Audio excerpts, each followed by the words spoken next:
हरि ओम हरि ओम.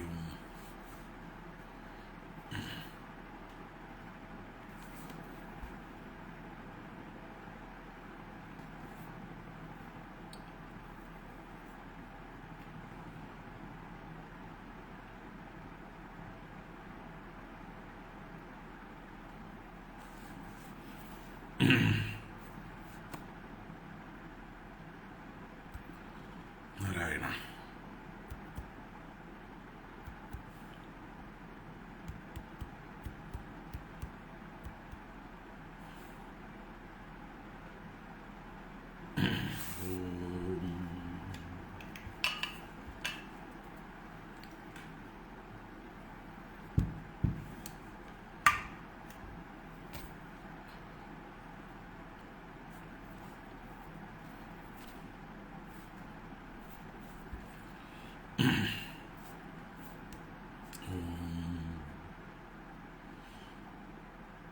शुक्लांबरधरं विष्णुं शशिवर्णं चतुर्भुजं प्रसन्नवदनं ध्यायेत् सर्वविघ्नोपशान्तये. गुरवे सर्वलोकानां विषजे भवरोगिणां निधये सर्वविद्यानां दक्षिणामूर्तये नमः. जन्माद्यस्य यतोऽन्वयादितरतश्चार्तेष्वभिज्ञस्वराड् तेने ब्रह्महृदाय आदिकवये मुह्यन्ति यत्सूरयः. तेजो वारिमृदां यदा विनिमयो यत्र त्रिसर्गो मृषा दाम्ना स्वेन सदा निरस्तकुहकं सत्यं परं धीमहि. धर्मप्रोज्झितकैतवोऽत्र परमो निर्मत्सराणां सतां वेद्यं वास्तवमत्र वस्तु शिवदं तापत्रयोन्मूलनं. श्रीमद्भागवते महामुनिकृते किं वा परैरीश्वरः सद्यो हृद्यवरुध्यतेऽत्र कृतिभिः शुश्रूषुभिस्तत्क्षणात्. निगमकल्पतरोर्गलितं फलं सुखमुखादमृतद्रवसंयुतं पिबत भागवतं रसमालयं मुहुरहो रसिका भुवि भावुकाः. नारायणं नमस्कृत्य नरं चैव नरोत्तमं देवीं सरस्वतीं व्यासं ततो जयमुदीरयेत्. यं प्रव्रजन्तमनुपेदमपेदकृत्यं द्वैपायनो विरहकातर आजुहाव. पुत्रेदि तन्मयतया तरवोऽभिनेदुः तं सर्वभूतहृदयं मुनिमानतोऽस्मि. यस्वानुभावमखिलश्रुतिसारमेकम् अध्यात्मदीपमदितितीर्षदां तमोन्दम्. संसारिणां करुणयाः पुराणगुह्यं तं व्याससूनुमुपयामि गुरुं मुनीनाम्. मूकं करोति वाचालं पङ्गुं लङ्घयते गिरिं यत्कृपातमहं वन्दे परमानन्दमाधवम्. यं ब्रह्मा वरुणेन्द्ररुद्रमरुदः स्तुन्वन्ति दिव्यैस्तवैः वेदैः साङ्गपदक्रमोपनिषदैः गायन्ति यं समगाः. ध्यानावस्थिततद्गतेन मनसा पश्यन्ति यं योगिनो यस्यान्तं न विदुः सुरासुरगणाः. देवाय तस्मै नमः. कोमलं कूजयन् वेणुं श्यामलोऽयं कुमारकः वेदवेद्यं परं ब्रह्म भासतां पुरतो मम. भूतैर्महद्भिर्यैमा पुरो विभुः निर्माय चेते यदमुषु पूरुषः भुङ्क्ते गुणान् षोडश षोडशात्मकः सोऽलङ्कृषीष्ट भगवान् वचांसि मे. सच्चिदानन्दरूपाय विश्वोत्पत्त्यादिहेतवे तापत्रय विनाशाय श्रीकृष्णाय वयं नुमः. कृष्णाय वासुदेवाय हरये परमात्मने प्रणतक्लेशनाशाय गोविन्दाय नमो नमः. കൃഷ്ണായ വാസുദേവായ ദേവകീനന്ദനായ ച നന്ദഗോപകുമാരായ ഗോവിന്ദായ നമോ നമഃ. നമഃ പങ്കജനാഭായ നമഃ പങ്കജമാലിനേ നമഃ പങ്കജനേത്രായ നമസ്തേ പങ്കജാംഗ്രയേ. പീതാംബരം കരവിരാജിത ശംഖചക്രകൗമോദഗീ സരസിജം കരുണാസമുദ്രം രാധാസഹായമതിസുന്ദരമന്ദഹാസം വാതാലയേശമനിശം ഹൃദി ഭാവയാമി. വാതാലയേശമനിശം ഹൃദി ഭാവയാമി. ഓം നമോ ഭഗവതേ വാസുദേവായ. ഓം നമോ നാരായണായ. ഓം നമഃ പരമർഷിഭ്യോ നമഃ പരമർഷിഭ്യഃ. ശ്രീ ഗുരുവായൂരപ്പ ശരണം. ശ്രീ ഗുരുവായൂരപ്പ ശരണം. ശ്രീ ഗുരുവായൂരപ്പ ശരണം.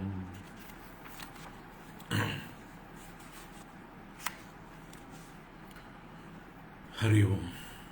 എല്ലാവർക്കും നമസ്കാരം. എല്ലാവർക്കും സുപ്രഭാതം, ശുഭദിനം, സുസ്വാഗതം. ശ്രീമദ് ഭാഗവത ജ്ഞാനഗംഗാ പ്രവാഹത്തിലേക്ക് ഏവർക്കും സ്വാഗതം. തൃതീയ സ്കന്ധത്തിലെ 27-ാം അധ്യായമാണ് നമ്മൾ കഴിഞ്ഞ ക്ലാസ്സിൽ തുടങ്ങി വെച്ചത്.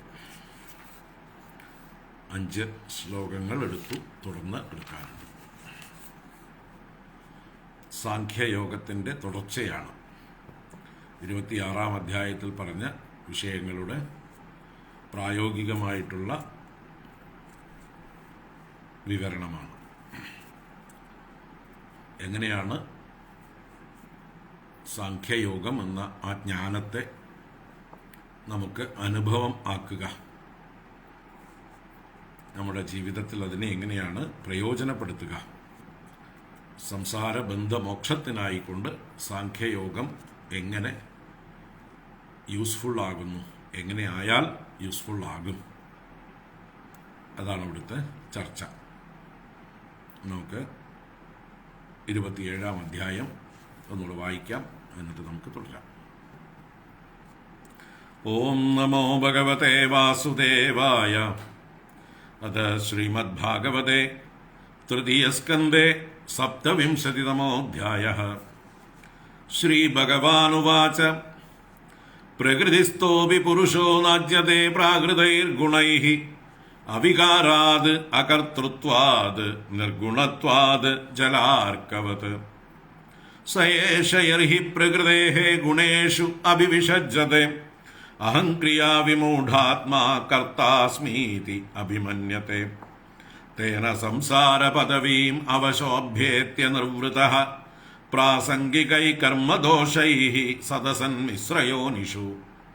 അർത്ഥേ ഹ്യവിദ്യമാനേപി സംസൃതിർന നിവർത്തത്തെ ധ്യായതോ വിഷയാനസ്യ സ്വപ്നെ അനർത്ഥാഗമോ യഥാ.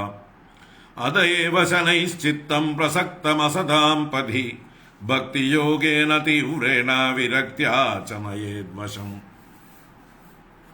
യമാദിഭിർയോഗപദൈർ അഭ്യസൻ ശ്രദ്ധയാന്വിതഃ മയി ഭാവേന സത്യേന മത്കഥാശ്രവണേന ച സർവഭൂതസമത്വേന നിർവൈരേണ പ്രസംഗതഃ ബ്രഹ്മചര്യേണ മൗനേന സ്വധർമ്മേണ ബലീയസ. യദൃച്ഛയോപലബ്ധേന സന്തുഷ്ടോ മിതഭുങ്മുനിഃ വിവിക്തശരണഃ ശാന്തോ മൈത്രകരുണ ആത്മവാൻ. സാനുബന്ധേ ച ദേഹേസ്മിൻ അകുർവൻ അസദാഗ്രഹം ജ്ഞാനേന ദൃഷ്ടതത്വേന പ്രകൃതേഃ പുരുഷസ്യ ച നിവൃത്തബുദ്ധ്യവസ്ഥാനോ ധൂരീഭൂതാന്യദർശനഃ ഉപലഭ്യാത്മനാത്മാനം ചക്ഷുഷേവാർക്കമാത്മദൃക്. മുക്തലിംഗം സദാഭാസം അസതി പ്രതിപദ്യത്തെ സതോ ബന്ധുമസച്ചക്ഷുഃ സർവാനുസ്യൂതമദ്വയം. യഥാ ജലസ്ഥ ആഭാസഃ സ്ഥലസ്ഥേനാവദൃശ്യത്തെ സ്വാഭാസേന തഥാ സൂര്യോ ജലസ്ഥേന ദിവി സ്ഥിതഃ. ഏവം ത്രിവൃദഹങ്കാരോ ഭൂതേന്ദ്രിയമനോമയൈഃ സ്വാഭാസൈർലക്ഷിതോനേന സദാഭാസേന സത്യദൃക് ഭൂതസൂക്ഷ്മേന്ദ്രിയമനോബുദ്ധ്യാദിഷു ഇഹ നിദ്രയാ ലീനേഷ്വസതി യസ്തത്ര വിനിദ്രോ നിരഹംക്രിയഃ മന്യമാനസ്തദാത്മാനം അനഷ്ടോ നഷ്ടവൻ മൃഷ നഷ്ടേഹങ്കരണേ ദ്രഷ്ട നഷ്ടവിത്തൈവാതുരഃ ഏവം പ്രത്യവമൃശ്യാസൗ ആത്മാനം പ്രതിപദ്യത്തെ സാഹങ്കാരസ്യ ദ്രവ്യസ്യ യോവസ്ഥാനം അനുഗ്രഹഃ. ദേവഹൂതിരുവാച പുരുഷം പ്രകൃതിർബ്രഹ്മൻ ന വിമുഞ്ചതി കർഹിചിത് അന്യോന്യാപാശ്രയത്വാച്ഛ നിത്യത്വാത് അനയോഃ പ്രഭോ യഥാ ഗന്ധസ്യ ഭൂമേശ്ച ന ഭാവോ വ്യതിരേകതഃ അപാം രസസ്യ ച യഥാ തദാ ബുദ്ധേഃ പരസ്യ ച അകർത്തുഃ കർമ്മബന്ധോയം പുരുഷസ്യ യഥാശ്രയഃ ഗുണേഷു സത്സു പ്രകൃതേഃ കൈവല്യം തേഷ്വതഃ കഥം ക്വചിത് തത്വാവമർശേന നിവൃത്തം ഭയമുൽബണം അനിമിത്ത നിമിത്തത്വാത് പുനഃ പ്രത്യവതിഷ്ഠത്തെ.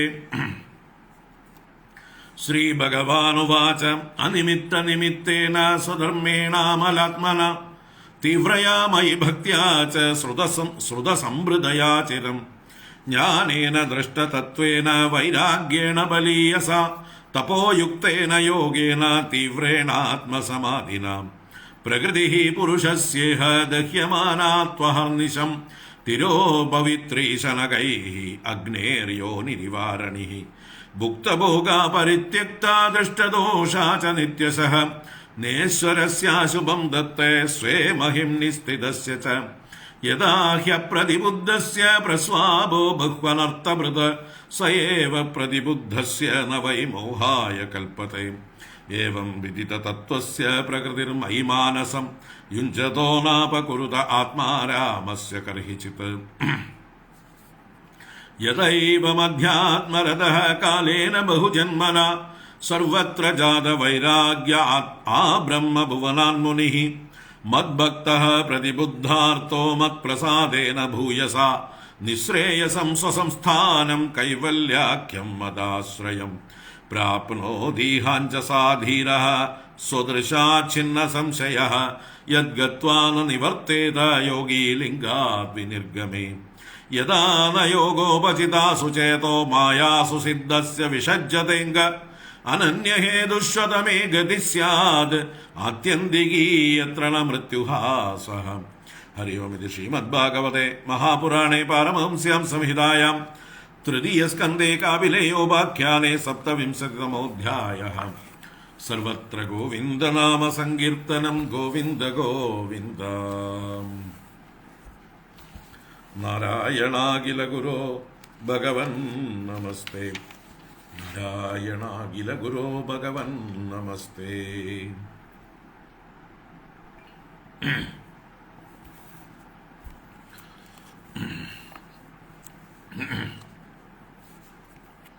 ഹരി ഓം. എല്ലാവർക്കും ഒരിക്കൽ കൂടെ നമസ്കാരം. നാരായണ.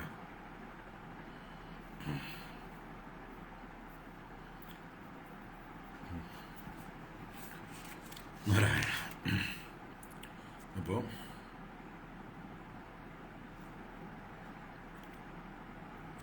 26-ാം അധ്യായത്തിൽ പ്രകൃതി പുരുഷ ലക്ഷണങ്ങൾ അഥവാ ധർമ്മങ്ങൾ വളരെ വിശദമായിട്ട് വ്യക്തമാക്കി. അതിനുശേഷം അവസാനത്തെ ശ്ലോകത്തിൽ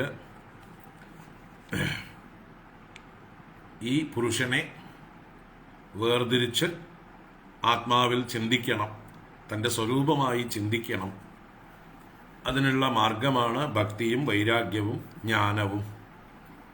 അതുപോലെ യോഗപ്രവൃത്തയാ ധിയ, ഭക്ത്യാ വിരക്ത്യാ ജ്ഞാനേന യോഗപ്രവൃത്തയാ ധിയ പ്രത്യേകാത്മാനം ആത്മനി വിവിച്യ ചിന്തയേത്. പ്രത്യേകാത്മാവിനെ വിവേചനം ചെയ്ത് ചിന്തിക്കേണ്ടതാണ്. എന്തിന്? മോക്ഷത്തിനായിക്കൊണ്ട്, ഈ ദീർഘമായ സ്വപ്നത്തിൽ നിന്ന് ഉണരാനായിക്കൊണ്ട്. അല്ലേ, നമ്മുടെ ഈ ജീവിതം എന്ന് പറയുന്നത് ഒരു ദീർഘമായിട്ടുള്ള സ്വപ്നമാണ്. ഈ സ്വപ്നത്തിൽ നിന്ന് ഉണരാൻ നമ്മളെ സഹായിക്കുന്ന ഘടകങ്ങളാണ് ഭക്തി, വൈരാഗ്യം, ജ്ഞാനം, യോഗം മുതലായിട്ടുള്ള മാർഗങ്ങൾ. അപ്പോൾ ആ മാർഗങ്ങളിലൂടെ ഈ സത്യത്തെ ഉണരണം, ആ സത്യബോധത്തിൽ ഉറയ്ക്കണം എന്ന് പറഞ്ഞു. അപ്പോൾ അത് കൂടുതൽ വിശദമാക്കുകയാണ്, ഈ 72-ാമത്തെ ശ്ലോകത്തെ കൂടുതൽ വിശദമാക്കുകയാണ് 27-ാമത്തെ അധ്യായം തന്നെ. അതിനാദ്യമായിട്ട് 1-ാം ശ്ലോകത്തിൽ ഒരു സ്റ്റേറ്റ്മെന്റ് പറഞ്ഞു. പുരുഷൻ പ്രകൃതിയിൽ സ്ഥിതി ചെയ്യുന്നുണ്ടെങ്കിലും പ്രകൃതിയുടെ ഗുണങ്ങളാൽ സ്പർശിക്കപ്പെടുന്നില്ല. എന്തുകൊണ്ട് എന്ന് വെച്ചാൽ അവികാരാത്, അകർത്തൃത്വാത്, നിർഗുണത്വാത്. ഏതുപോലെ എന്നാണെങ്കിൽ ജലാർക്കവത്, ജലത്തിൽ പ്രതിബിംബിച്ച സൂര്യനെ പോലെ. സൂര്യന്റെ ബിംബത്തിന് യാതൊരു കേടുപാടുകളും യാതൊരു ദോഷങ്ങളും ബാധിക്കുന്നില്ല ജലത്തിന്റെ ദോഷങ്ങൾ കൊണ്ട്. ജലം ഇളകിയാലും പ്രതിബിംബമേ ഇളകുകയുള്ളൂ, ബിംബം ഇളകുന്നില്ല. പ്രതിബിംബിത സൂര്യൻ ഇളകുന്നു എന്ന് വിചാരിച്ച് നമ്മൾ മുകളിലെ സൂര്യനെ നോക്കിയാലോ, മുകളിലെ സൂര്യന് അല്പം പോലും ഇളക്കമുണ്ടായിട്ടില്ല. പ്രതിബിംബം നിറം മാറിയിട്ടുണ്ട് എന്ന് കണ്ടിട്ട് നമ്മൾ മുകളിലത്തെ സൂര്യന് നിറം മാറിയിട്ടുണ്ടോ എന്ന് നോക്കിയാൽ മുകളിലത്തെ സൂര്യന് ഒരു നിറം മാറ്റവും ഉണ്ടായിട്ടില്ല. അപ്പൊ അത് പ്രതിബിംബിത സൂര്യന്റെ നിറം മാറാനും ചലനമുണ്ടാവാനും ഒക്കെ കാരണം ആ സൂര്യൻ ആ പ്രതിബിംബം ഏത് പ്രതലത്തിലാണ്, ഏത് ജലാശയത്തിലാണ് പ്രതിബിംബിച്ചിരിക്കുന്നത് അതിനനുസരിച്ച്. ജലാശയത്തിന്റെ ദോഷങ്ങൾ ആ പ്രതിബിംബിത സൂര്യനെ മാത്രമേ ബാധിക്കുന്നുള്ളൂ, ബിംബസൂര്യനെ അല്പം പോലും സ്പർശിക്കുന്നില്ല. അതുപോലെ നമ്മുടെ യഥാർത്ഥ ആത്മസ്വരൂപമാണ് ബിംബസൂര്യന് സമാനം. ബിംബസൂര്യനെ പോലെയാണ് നമ്മുടെ ഉള്ളിലുള്ള ആത്മാ. ക്ഷേത്രജ്ഞൻ എന്നിവിടെ സാഖ്യശാസ്ത്രത്തിൽ പറഞ്ഞു. ആ ക്ഷേത്രജ്ഞ ചൈതന്യം ബിംബസൂര്യനും നമ്മുടെ സൂക്ഷ്മ ശരീരത്തിൽ അഥവാ അന്ധക്കരണത്തിൽ ഉണ്ടാകുന്ന പ്രതിബിംബമാണ് ജീവൻ എന്ന് പറയുന്ന ആ ഭാവം. ആത്മാവിൻ്റെ പ്രതിബിംബം സൂക്ഷ്മ ശരീരത്തിൽ ഉണ്ടാകുമ്പോൾ അതിനാണ് ജീവത്വം വന്നു ചേരുന്നത്. അഹങ്കാരം കൊണ്ട് ഞാൻ ഇന്നതാണ്, ഞാൻ ഇന്നവനാണ് എന്നുള്ള ഭാവങ്ങൾ ഉണ്ടാകുന്നത് ഈ അന്ധകരണത്തിൽ പ്രതിബിംബിച്ച ചൈതന്യത്തിലാണ്. അപ്പൊ പ്രതിബിംബ ചൈതന്യം മാത്രമാണ് സംസാരം അനുഭവിക്കുന്നത്. യഥാർത്ഥ ചൈതന്യത്തിന് അല്പം പോലും സംസാരം ഇല്ല. യഥാർത്ഥ ചൈതന്യം പരമാത്മ ചൈതന്യം തന്നെയാണ്. മറ്റത് അന്ധകരണത്തിൽ പ്രതിബിംബിച്ച ചൈതന്യമാണ്. ചിദാഭാസൻ എന്ന് പറയുന്ന ആ ചൈതന്യം, അതിനാണ് സംസാരം. അത് വാസ്തവവും അല്ല. ഈ പ്രതിബിംബം വാസ്തവമല്ല. പ്രതിബിംബത്തിന് ഒരു അസ്തിത്വവും ഇല്ല. പക്ഷെ പ്രതിബിംബത്തിന് ചില ഗുണങ്ങളൊക്കെ ഉണ്ട്, അല്ലേ? ഇപ്പോൾ നമ്മുടെ വീട്ടിൻ്റെ മുമ്പിൽ വെച്ചതായിട്ടുള്ള ബക്കറ്റിലെ വെള്ളത്തിന് അത് റിഫ്ലക്റ്റ് ചെയ്തിട്ട് വേണമെങ്കിൽ നമ്മുടെ വീട്ടിലെ ഒരു ഇരുട്ടുമുറിയിലേക്ക് വേണമെങ്കിൽ പ്രകാശം നൽകാൻ സാധിക്കും.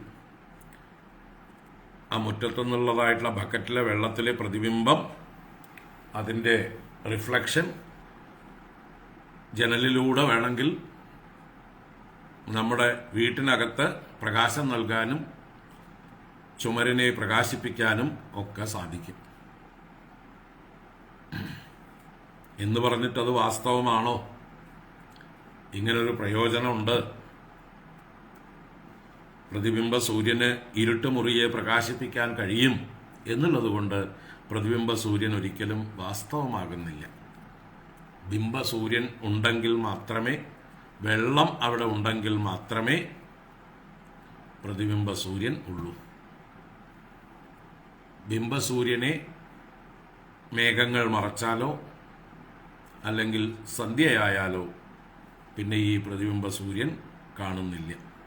അപ്പോൾ പ്രതിബിംബ സൂര്യൻ അസത്താണ്, ഇല്ലാത്തതാണ്.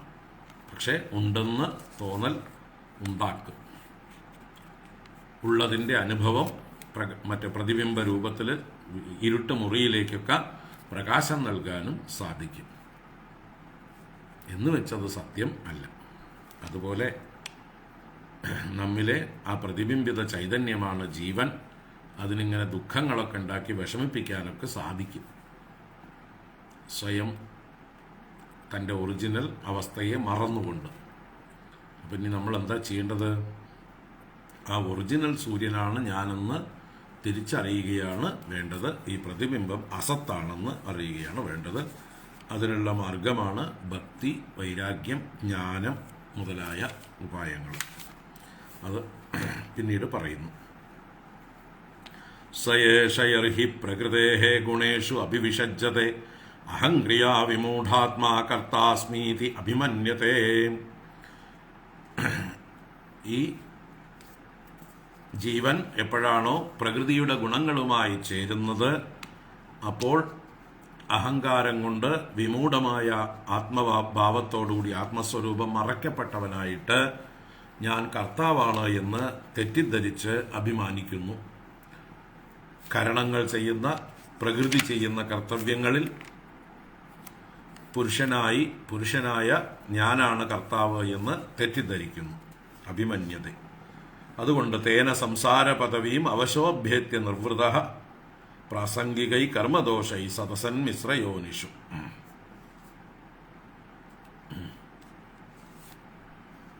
അഭ്യേതി അനിർവൃത. തേന സംസാര പദവിയും അവശോ അഭ്യേതി അനിർവൃത. അതുകൊണ്ട് ഇതിനോടുള്ള പ്രസംഗവശാൽ, സംഘം കൊണ്ട്, കർമ്മദോഷങ്ങളെ കൊണ്ട്, പുണ്യപാപങ്ങളെ കൊണ്ട് അവശനായിട്ട്, അനിർവൃതനായിട്ട്, സുഖമില്ലാത്തവനായിട്ട്, സദസൻ മിശ്രയോനിഷു, സത്തും അസത്തും മിശ്രവുമായിരിക്കുന്ന, എന്ന് വെച്ചാൽ സത്വഗുണപ്രധാനമായതും തമോ ഗുണപ്രധാനമായതും രജോ ഗുണപ്രധാനമായതുമായിട്ടുള്ള യോനികളിൽ, സ്വർഗത്തിലും നരകത്തിലും ഭൂമിയിലുമൊക്കെ വന്ന്, അല്ലെങ്കിൽ ദേവന്മാരായും മനുഷ്യന്മാരായും ഉരകങ്ങളായും ഒക്കെ വന്ന് ജനിക്കുന്നു. അഭ്യേതി, സംസാര പദവിയും അഭ്യേതി. വാസ്തവത്തിൽ പദാർത്ഥം അഥവാ കാര്യം ഇല്ലാതിരുന്നിട്ടും അർത്ഥേ അവിദ്യമാനേ അപി സംസൃതിരുന്ന നിവർത്തത. ആരുടെ ആസ്യ? ഈ ജീവന്റെ സംസാരം നിവർത്തിക്കുന്നില്ല. എന്തുകൊണ്ട്? വിഷയാൻ ധ്യായത, വിഷയങ്ങളെ ധ്യാനിക്കുന്നത് കൊണ്ട്. സ്വപ്നത്തിൽ അനർത്ഥാഗമം പോലെ, ഇല്ലാത്ത അനർത്ഥങ്ങളൊക്കെ സ്വപ്നത്തിൽ ഉണ്ടാവുന്നത് പോലെ തന്നെ വിഷയധ്യാനം കൊണ്ടാണ് ഈ ജീവന് സംസാരം വന്നു ചേരുന്നത്. അതുകൊണ്ട് എന്ത് ചെയ്യണം? അതയേവ ശനൈശ്ചിത്തം പ്രസക്തം അസതാപതി ഭക്തിയോഗേന തീവ്രേണ വിരക്ത്യാച നയേദ്വശം. അതുകൊണ്ട് ചിത്തത്തെ അസതാപതി പ്രസക്തം, അസന്മാർഗത്തിൽ ഒട്ടിയിരിക്കുന്നതായിട്ടുള്ള ചിത്തത്തെ, അഴുക്ക് ചാലുകളിൽ വീണ് കിടക്കുന്നതായിട്ടുള്ള ചിത്തത്തെ ശനൈഹി വശം നയേത്, പതുക്കെ വശത്തേക്ക് നയിക്കണം. അല്ലേ? കള്ളുകുടിച്ച് ചാലിൽ വീണ് കിടക്കുന്ന ആളുകളെ അനുനയിപ്പിച്ച് വീട്ടിൽ കൊണ്ടുവന്ന് കുളിപ്പിച്ച് മോര് കുടിക്കാൻ കൊടുത്ത് ബോധം ഉണ്ടാക്കി കുടുംബത്തോട് സ്നേഹം ഉണ്ടാക്കി തീർക്കും പോലെ ഭക്തിയോഗേന തീവ്രേണ വിരക്ത്യാച നയേദ്വശം. തീവ്രേണ ഭക്തിയോഗേന, ഈശ്വരനോടുള്ളതായിട്ടുള്ള പ്രേമം വളർത്തിയിട്ടും വിരക്തിയ, അതുമൂലമുണ്ടാകുന്ന വിഷയങ്ങളോടുള്ള വിരക്തി കൊണ്ടും വശം നയേത്, സ്വാധീനത്തിലേക്ക് നയിക്കേണ്ടതാണ് എന്ന് ഈ ശ്ലോകങ്ങൾ നമ്മൾ ഇന്നലെ വിശദമായിട്ട് വ്യാഖ്യാനിച്ചു. അപ്പോൾ ഇനി ആ ചിത്തത്തെ ശുദ്ധമാക്കാൻ, വേണ്ടാത്ത അസന്മാർഗത്തിൽ സഞ്ചരിക്കുന്ന ചിത്തത്തെ ശുദ്ധമാക്കാനായിക്കൊണ്ട് എന്തൊക്കെ ചെയ്യണം എന്ന് 5 മുതൽ 11 വരെയുള്ള ശ്ലോകങ്ങളിൽ 6 ശ്ലോകങ്ങളെ കൊണ്ട് വിശദമാക്കുന്നു കപില ഭഗവാൻ. യമാദിഭിർയോഗപദൈഃ അഭ്യസൻ ശ്രദ്ധയാന്വിതഃ മയി ഭാവേന സത്യേന മത്കഥാശ്രവണേന ച സർവഭൂതസമത്വേന നിർവൈരേണ പ്രസംഗതഃ ബ്രഹ്മചര്യേണ മൗനേന സ്വധർമ്മേണ ബലീയസ യദൃച്ഛയോപലബ്ധേന സന്തുഷ്ടോ മിതഭും മുനിഃ വിവിക്തശരണശാന്തോ മൈത്രകരുണ ആത്മവാൻ സാനുബന്ധേ ച ദേഹേസ്മിൻ അകുർവൻ അസദാഗ്രഹം ജ്ഞാനേന ദൃഷ്ടതത്വേന പ്രകൃതേഃ പുരുഷസ്യ ച നിവൃത്തബുദ്ധ്യവസ്ഥാനോ ദൂരീഭൂതാന്യദർശനഃ ഉപലഭ്യാത്മനാത്മാനം ചക്ഷുഷേവാർക്കമാത്മദൃക് മുക്തലിംഗം സദാഭാസം അസതി പ്രതിപദ്യത്തെ സതോ ബന്ധുമസച്ചക്ഷുഃ സർവാനുസ്യൂതമദ്വയം. നാരായണ.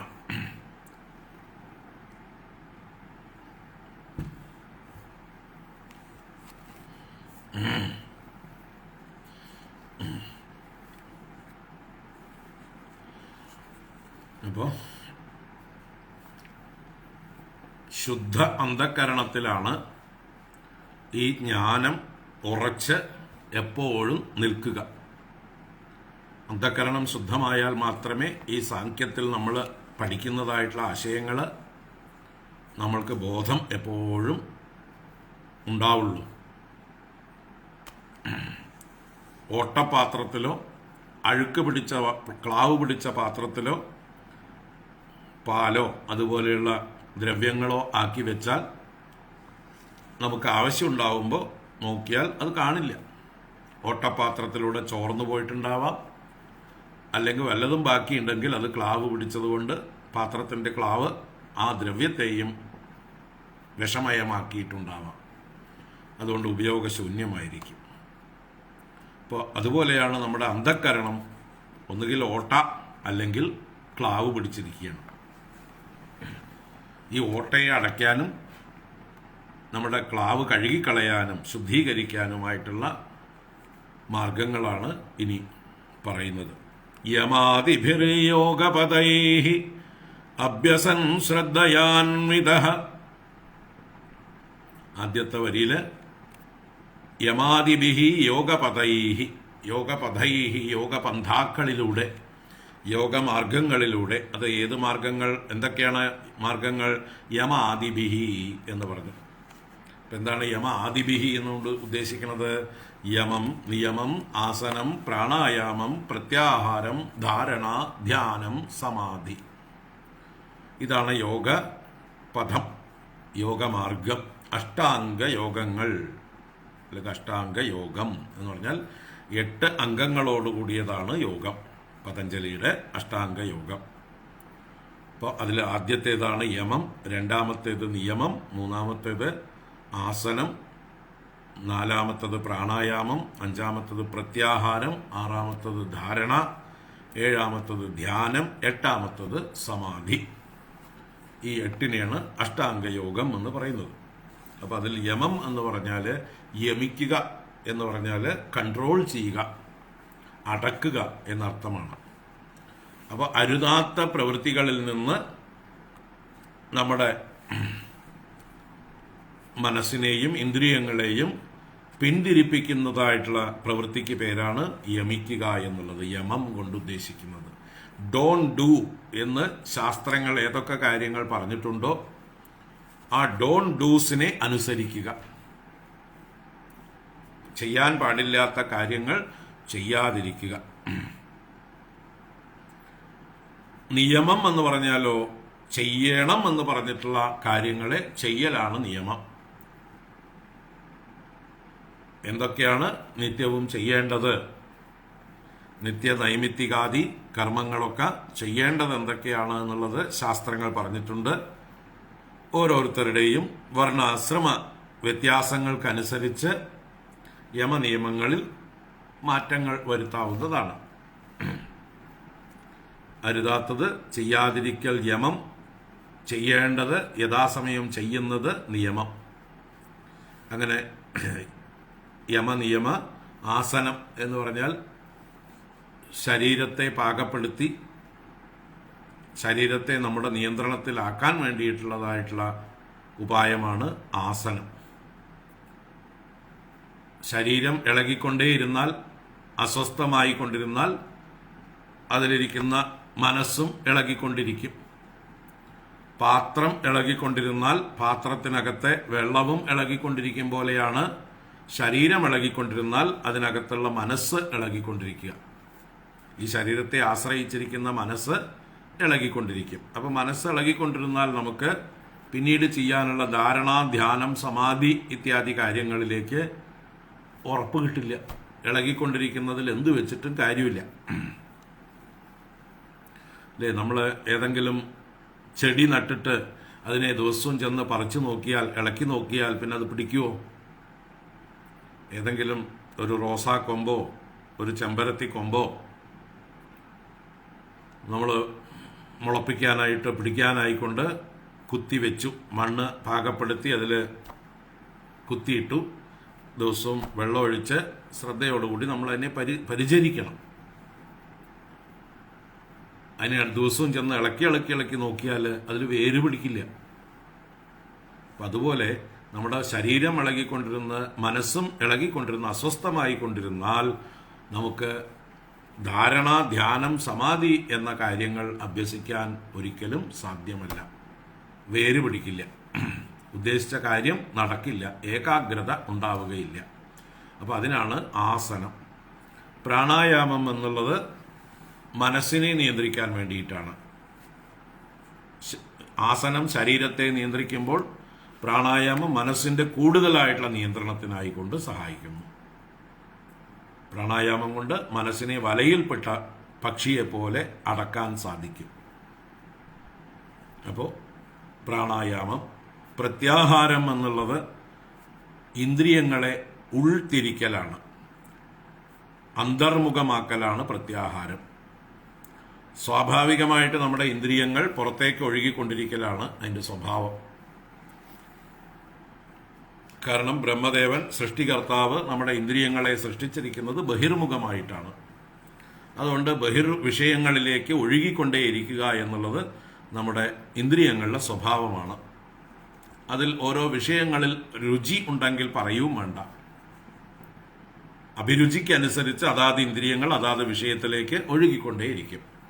അപ്പം അങ്ങനെ പോകുമ്പോൾ ആ ഇന്ദ്രിയങ്ങളെ പറഞ്ഞ് മനസ്സിലാക്കിച്ച് അപകടത്തിലേക്കാണ് പോകുന്നത്, വേണ്ടാത്ത ദുഃഖം വരുത്തി വയ്ക്കാൻ വേണ്ടിയിട്ടാണ് പോകുന്നത് എന്ന് അതിനെ ബോധ്യപ്പെടുത്തി ഉള്ളിലേക്ക് തിരിയലാണ് പ്രത്യാഹാരം.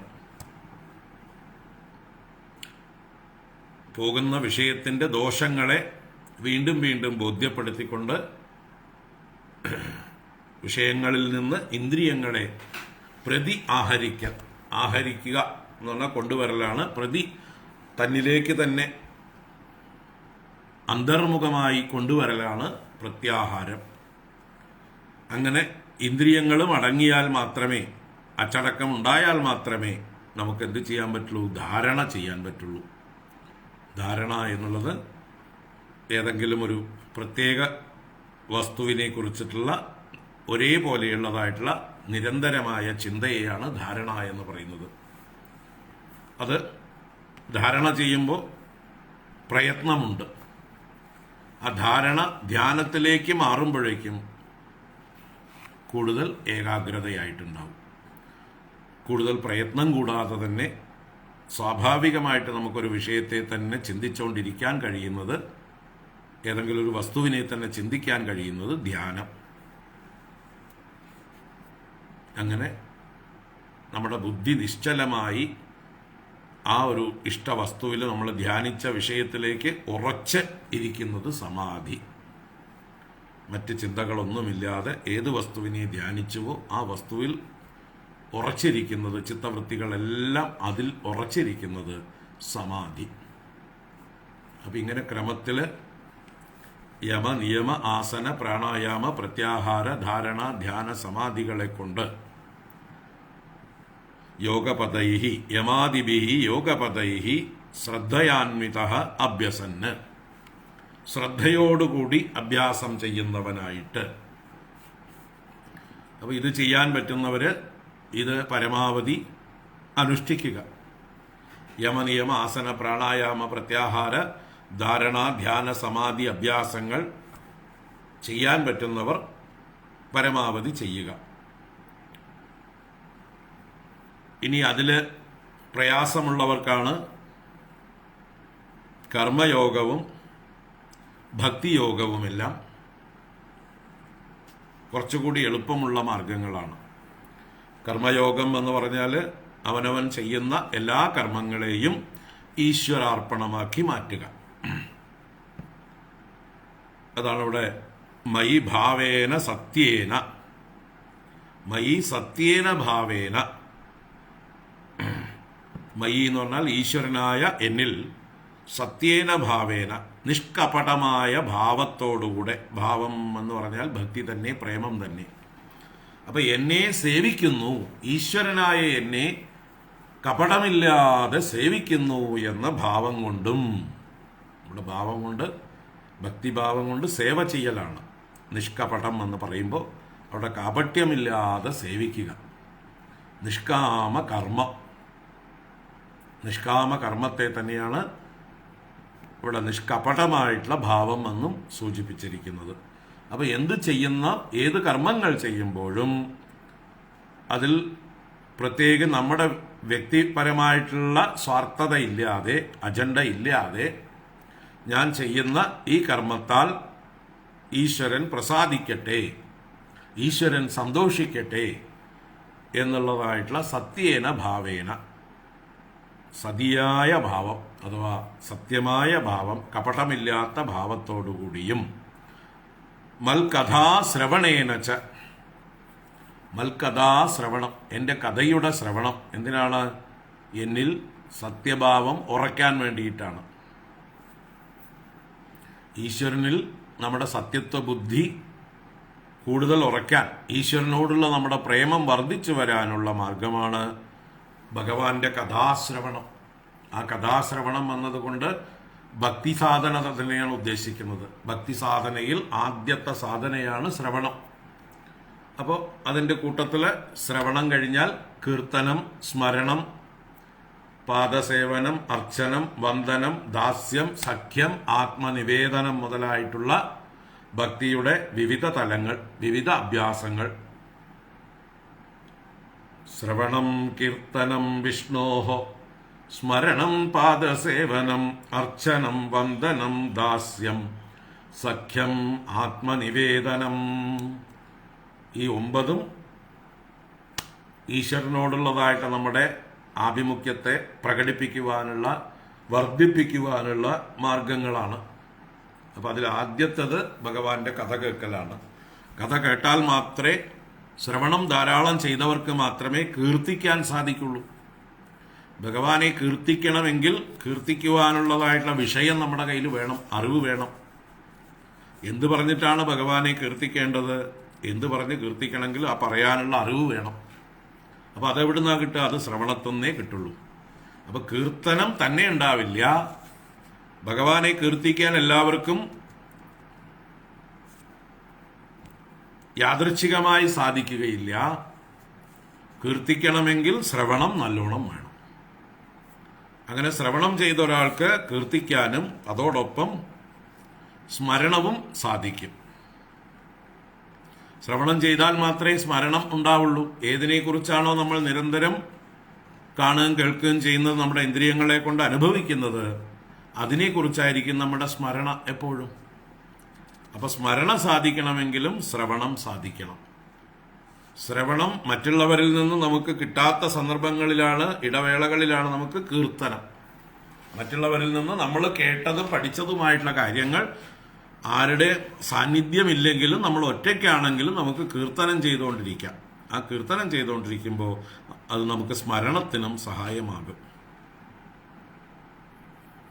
പിന്നെ അതിൻ്റെ തന്നെ കൂടുതൽ പ്രകടനമായിട്ട് പാദസേവനം, അർച്ചനം, വന്ദനം, ദാസ്യം, സഖ്യം, ആത്മനിവേദനം മുതലായ ഭക്തിയുടെ പടവുകൾ കയറിപ്പോവാം. എന്ത് ചെയ്യുമ്പോഴും അത് ഈശ്വര ഭക്തിയോടുകൂടെ, ഈശ്വര സ്മരണയോടുകൂടെ ആവാം. അപ്പം മത്കഥാ ശ്രവണേനച്ച, അപ്പം നമ്മുടെ അന്ധക്കരണത്തെ ശുദ്ധമാക്കാനുള്ള പല ഉപായങ്ങളാണ് ഈ പറഞ്ഞു വരുന്നത്. ആദ്യം എന്താ പറഞ്ഞത്? യമാദിഭിഹി യോഗപതൈഹി ശ്രദ്ധയാന്വിത അഭ്യസൻ. അപ്പൊ യോഗപദം എന്തിനുള്ളതാണ്? യോഗ ചിത്തവൃത്തി നിരോധ. യോഗം കൊണ്ട് ഉദ്ദേശിക്കുന്നത് ചിത്തവൃത്തികളുടെ നിരോധമാണ്. ചിത്തത്തിൽ അനാവശ്യമായിട്ടുള്ള ചിന്തകൾ പ്രവാഹമായി കലുഷിതമായി ഒഴുകി വരുന്നതിനെ തടഞ്ഞു നിർത്താൻ, ആ പ്രവാഹത്തെ നിയന്ത്രിക്കുവാനുള്ള, നല്ല ചിന്തകൾ മാത്രം പ്രവഹിക്കുവാനുള്ളതായിട്ടുള്ള ഒരു അഭ്യാസമാണ് യോഗം. അതുപോലെ ചെയ്യുന്ന കർമ്മങ്ങൾ നമ്മുടെ പൂർവ്വവാസനകൾക്കനുസരിച്ചാണ് നമ്മൾ ചെയ്യുന്നത്. ആ ചെയ്യുന്നതും നാരായണായേതി സമർപ്പയാമി. അതോടൊപ്പം ഭഗവത് കഥകൾ ധാരാളം ശ്രവിക്കുക. അപ്പം ഇതെല്ലാം എന്ത് ചെയ്യുന്നു? നമ്മുടെ ചിത്തത്തെ കൂടുതൽ കൂടുതൽ ശുദ്ധമാക്കുന്നു. ഇനിയും ചിത്തശുദ്ധിക്കുള്ള മാർഗങ്ങൾ പറയുകയാണ്. സർവഭൂത സമത്വേന നിർവൈരേണ അപ്രസംഗത ബ്രഹ്മചര്യേണ മൗനേന സ്വധർമ്മേണ ബലീയസാ. സർവഭൂത സമത്വേന, സകല ചരാചരങ്ങളിലും സമബുദ്ധി എപ്പോഴും നിലനിർത്താൻ ശ്രമിക്കുക. ഭൂതങ്ങളെ കണ്ടാൽ എല്ലാം വ്യത്യസ്തമാണ്. നാനാ നാമരൂപാത്മകമായിരിക്കുന്ന ഈ പ്രപഞ്ചത്തിലെ സകല ഭൂതങ്ങളും ഓരോന്നും അതിൻ്റേതായിട്ടുള്ള വ്യത്യാസമുണ്ട്, വിശേഷമുണ്ട്, യുണീക്ക്നെസ് ഉണ്ട്. അപ്പോൾ എങ്ങനെ അതിൽ സമത്വം കാണുക? എല്ലാറ്റിൻ്റെയും ആധാരമായ വസ്തുവിനെ കാണുക. എല്ലാം എവിടെ നിന്നുണ്ടായി, എല്ലാം എന്തുകൊണ്ട് നിലനിൽക്കുന്നു, എല്ലാറ്റിൻ്റെയും സത്ത ഏതാണ്, ഏത് വസ്തുവാണ് എല്ലാറ്റിനും ഉണ്മ കൊടുക്കുന്നത്.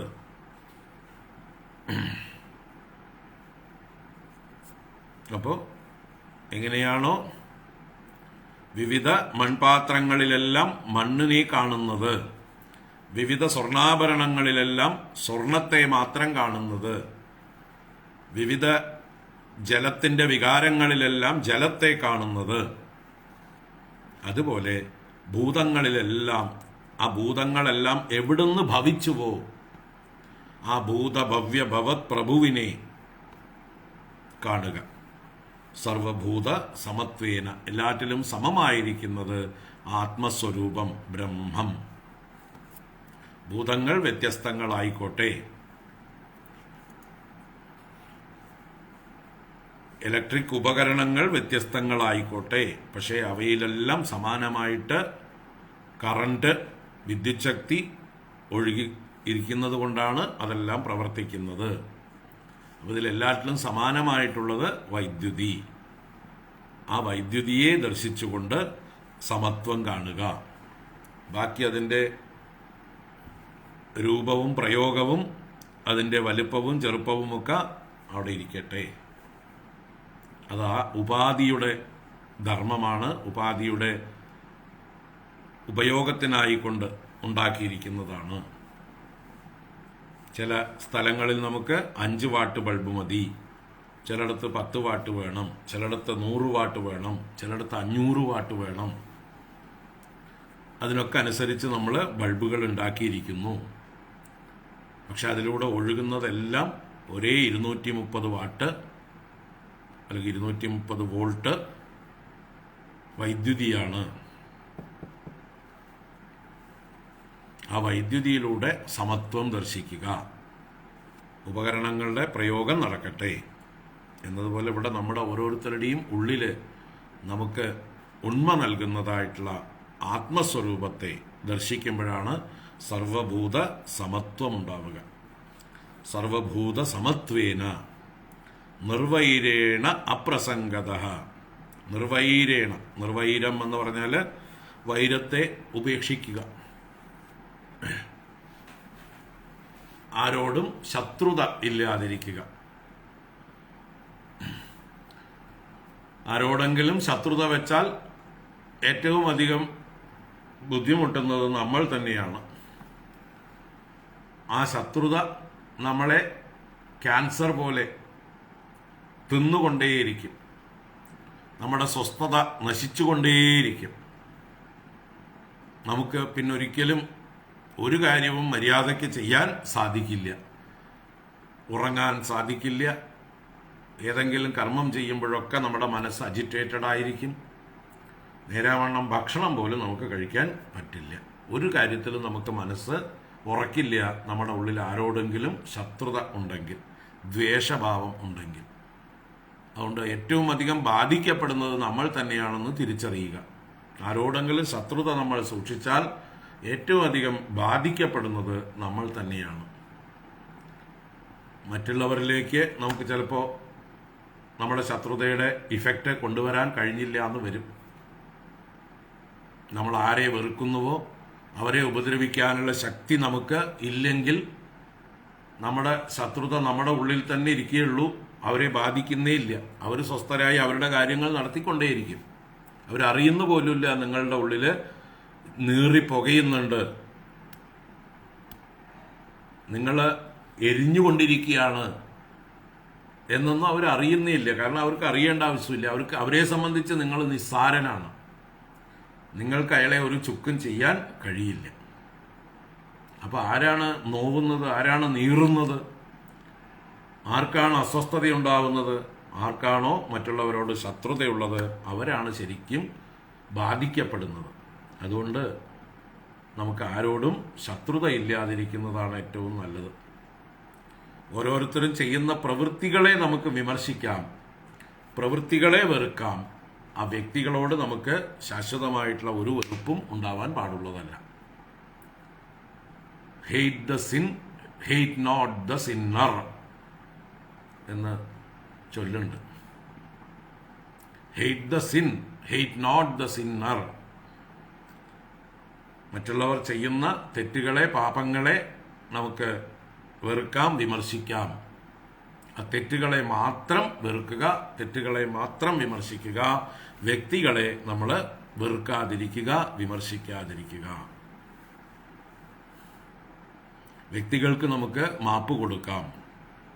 അവരെന്തുകൊണ്ട് ഇപ്പോൾ അങ്ങനെ പെരുമാറുന്നു എന്ന് നമ്മൾ ആലോചിച്ച് അതിൻ്റെ കാര്യകാരണങ്ങളെക്കുറിച്ചൊരു ഊഹം ഉണ്ടായാൽ നമുക്ക് അവർക്ക് സിമ്പതി കാണിക്കാം. അവരോട്, തെറ്റുകൾ ചെയ്യുന്നവരോട് നമുക്ക് സിമ്പതി കാണിക്കാം. ആ സിമ്പതി കൊണ്ട് തന്നെ നമ്മുടെ ഉള്ളിലുള്ള ദ്വേഷം അവരോടുള്ളത് അലിഞ്ഞു പൊക്കോളും. അങ്ങനെ ആരെയും നമ്മൾ ദ്വേഷിച്ച് ശത്രുത പുലർത്തിക്കൊണ്ട് നമ്മുടെ ആരോഗ്യവും നമ്മുടെ മനസ്സമാധാനവും നമ്മുടെ എല്ലാം നശിപ്പിച്ച് കളയാതിരിക്കുക. അങ്ങനെയുള്ള പ്രശ്നങ്ങളാണ് ഈ ലോകത്തിൽ കൂടുതൽ. അറിവില്ലായ്മ കൊണ്ട്, വൈരം കൊണ്ടാണ് ഇവിടെ പല പ്രശ്നങ്ങളും ഉണ്ടാവുന്നത്. സ്വാർത്ഥതയിൽ നിന്നാണ് വൈരം ഉണ്ടാവുന്നതും. കാമാത് ക്രോധോഭിജായതേ. തനിക്ക് അർഹതയില്ലാത്തത് അല്ലെങ്കിൽ തനിക്ക് കിട്ടാൻ സാധ്യതയില്ലാത്തത് മറ്റുള്ളവരുടെ കയ്യിൽ കാണുമ്പോഴോ മറ്റുള്ളവർക്ക് കിട്ടുമ്പോഴോ ഉണ്ടാകുന്ന അസഹിഷ്ണുത, അസൂയ, മത്സരം, ഇതിൽ നിന്നൊക്കെയാണ് തനിക്ക് കിട്ടില്ല എന്നുള്ളതായിട്ടുള്ള നിരാശ, ഇതിൽ നിന്നൊക്കെയാണ് മറ്റുള്ളവരോട് നമുക്ക് വൈരം ഉടലെടുക്കുന്നത്. അത് പിന്നീട് വളർന്ന് വളർന്ന് പല രീതിയിൽ പ്രകടമാകുന്നു. അപ്പോൾ നിർവൈരേണ, ആ വൈരം സൂക്ഷിക്കാതെ, അപ്രസംഗത. അപ്രസംഗത എന്ന് പറഞ്ഞാൽ പ്രസംഗം, പ്രകർഷേണയുള്ള സംഘം, ആസക്തി. ആസക്തി ഇല്ലായ്മയാണ് അപ്രസംഗത. കൂടുതലായിട്ട് ഏതെങ്കിലും വസ്തുക്കളെ ഡിപ്പെൻഡ് ചെയ്യാതിരിക്കുക. ഏതെങ്കിലും വ്യക്തികളെ, ഏതെങ്കിലും ദേശങ്ങളെ, ഏതെങ്കിലും കാലത്തെ അവസ്ഥയെ, ഒന്നിനെയും കൂടുതൽ ഡിപ്പെൻഡ് ചെയ്യാതിരിക്കുക.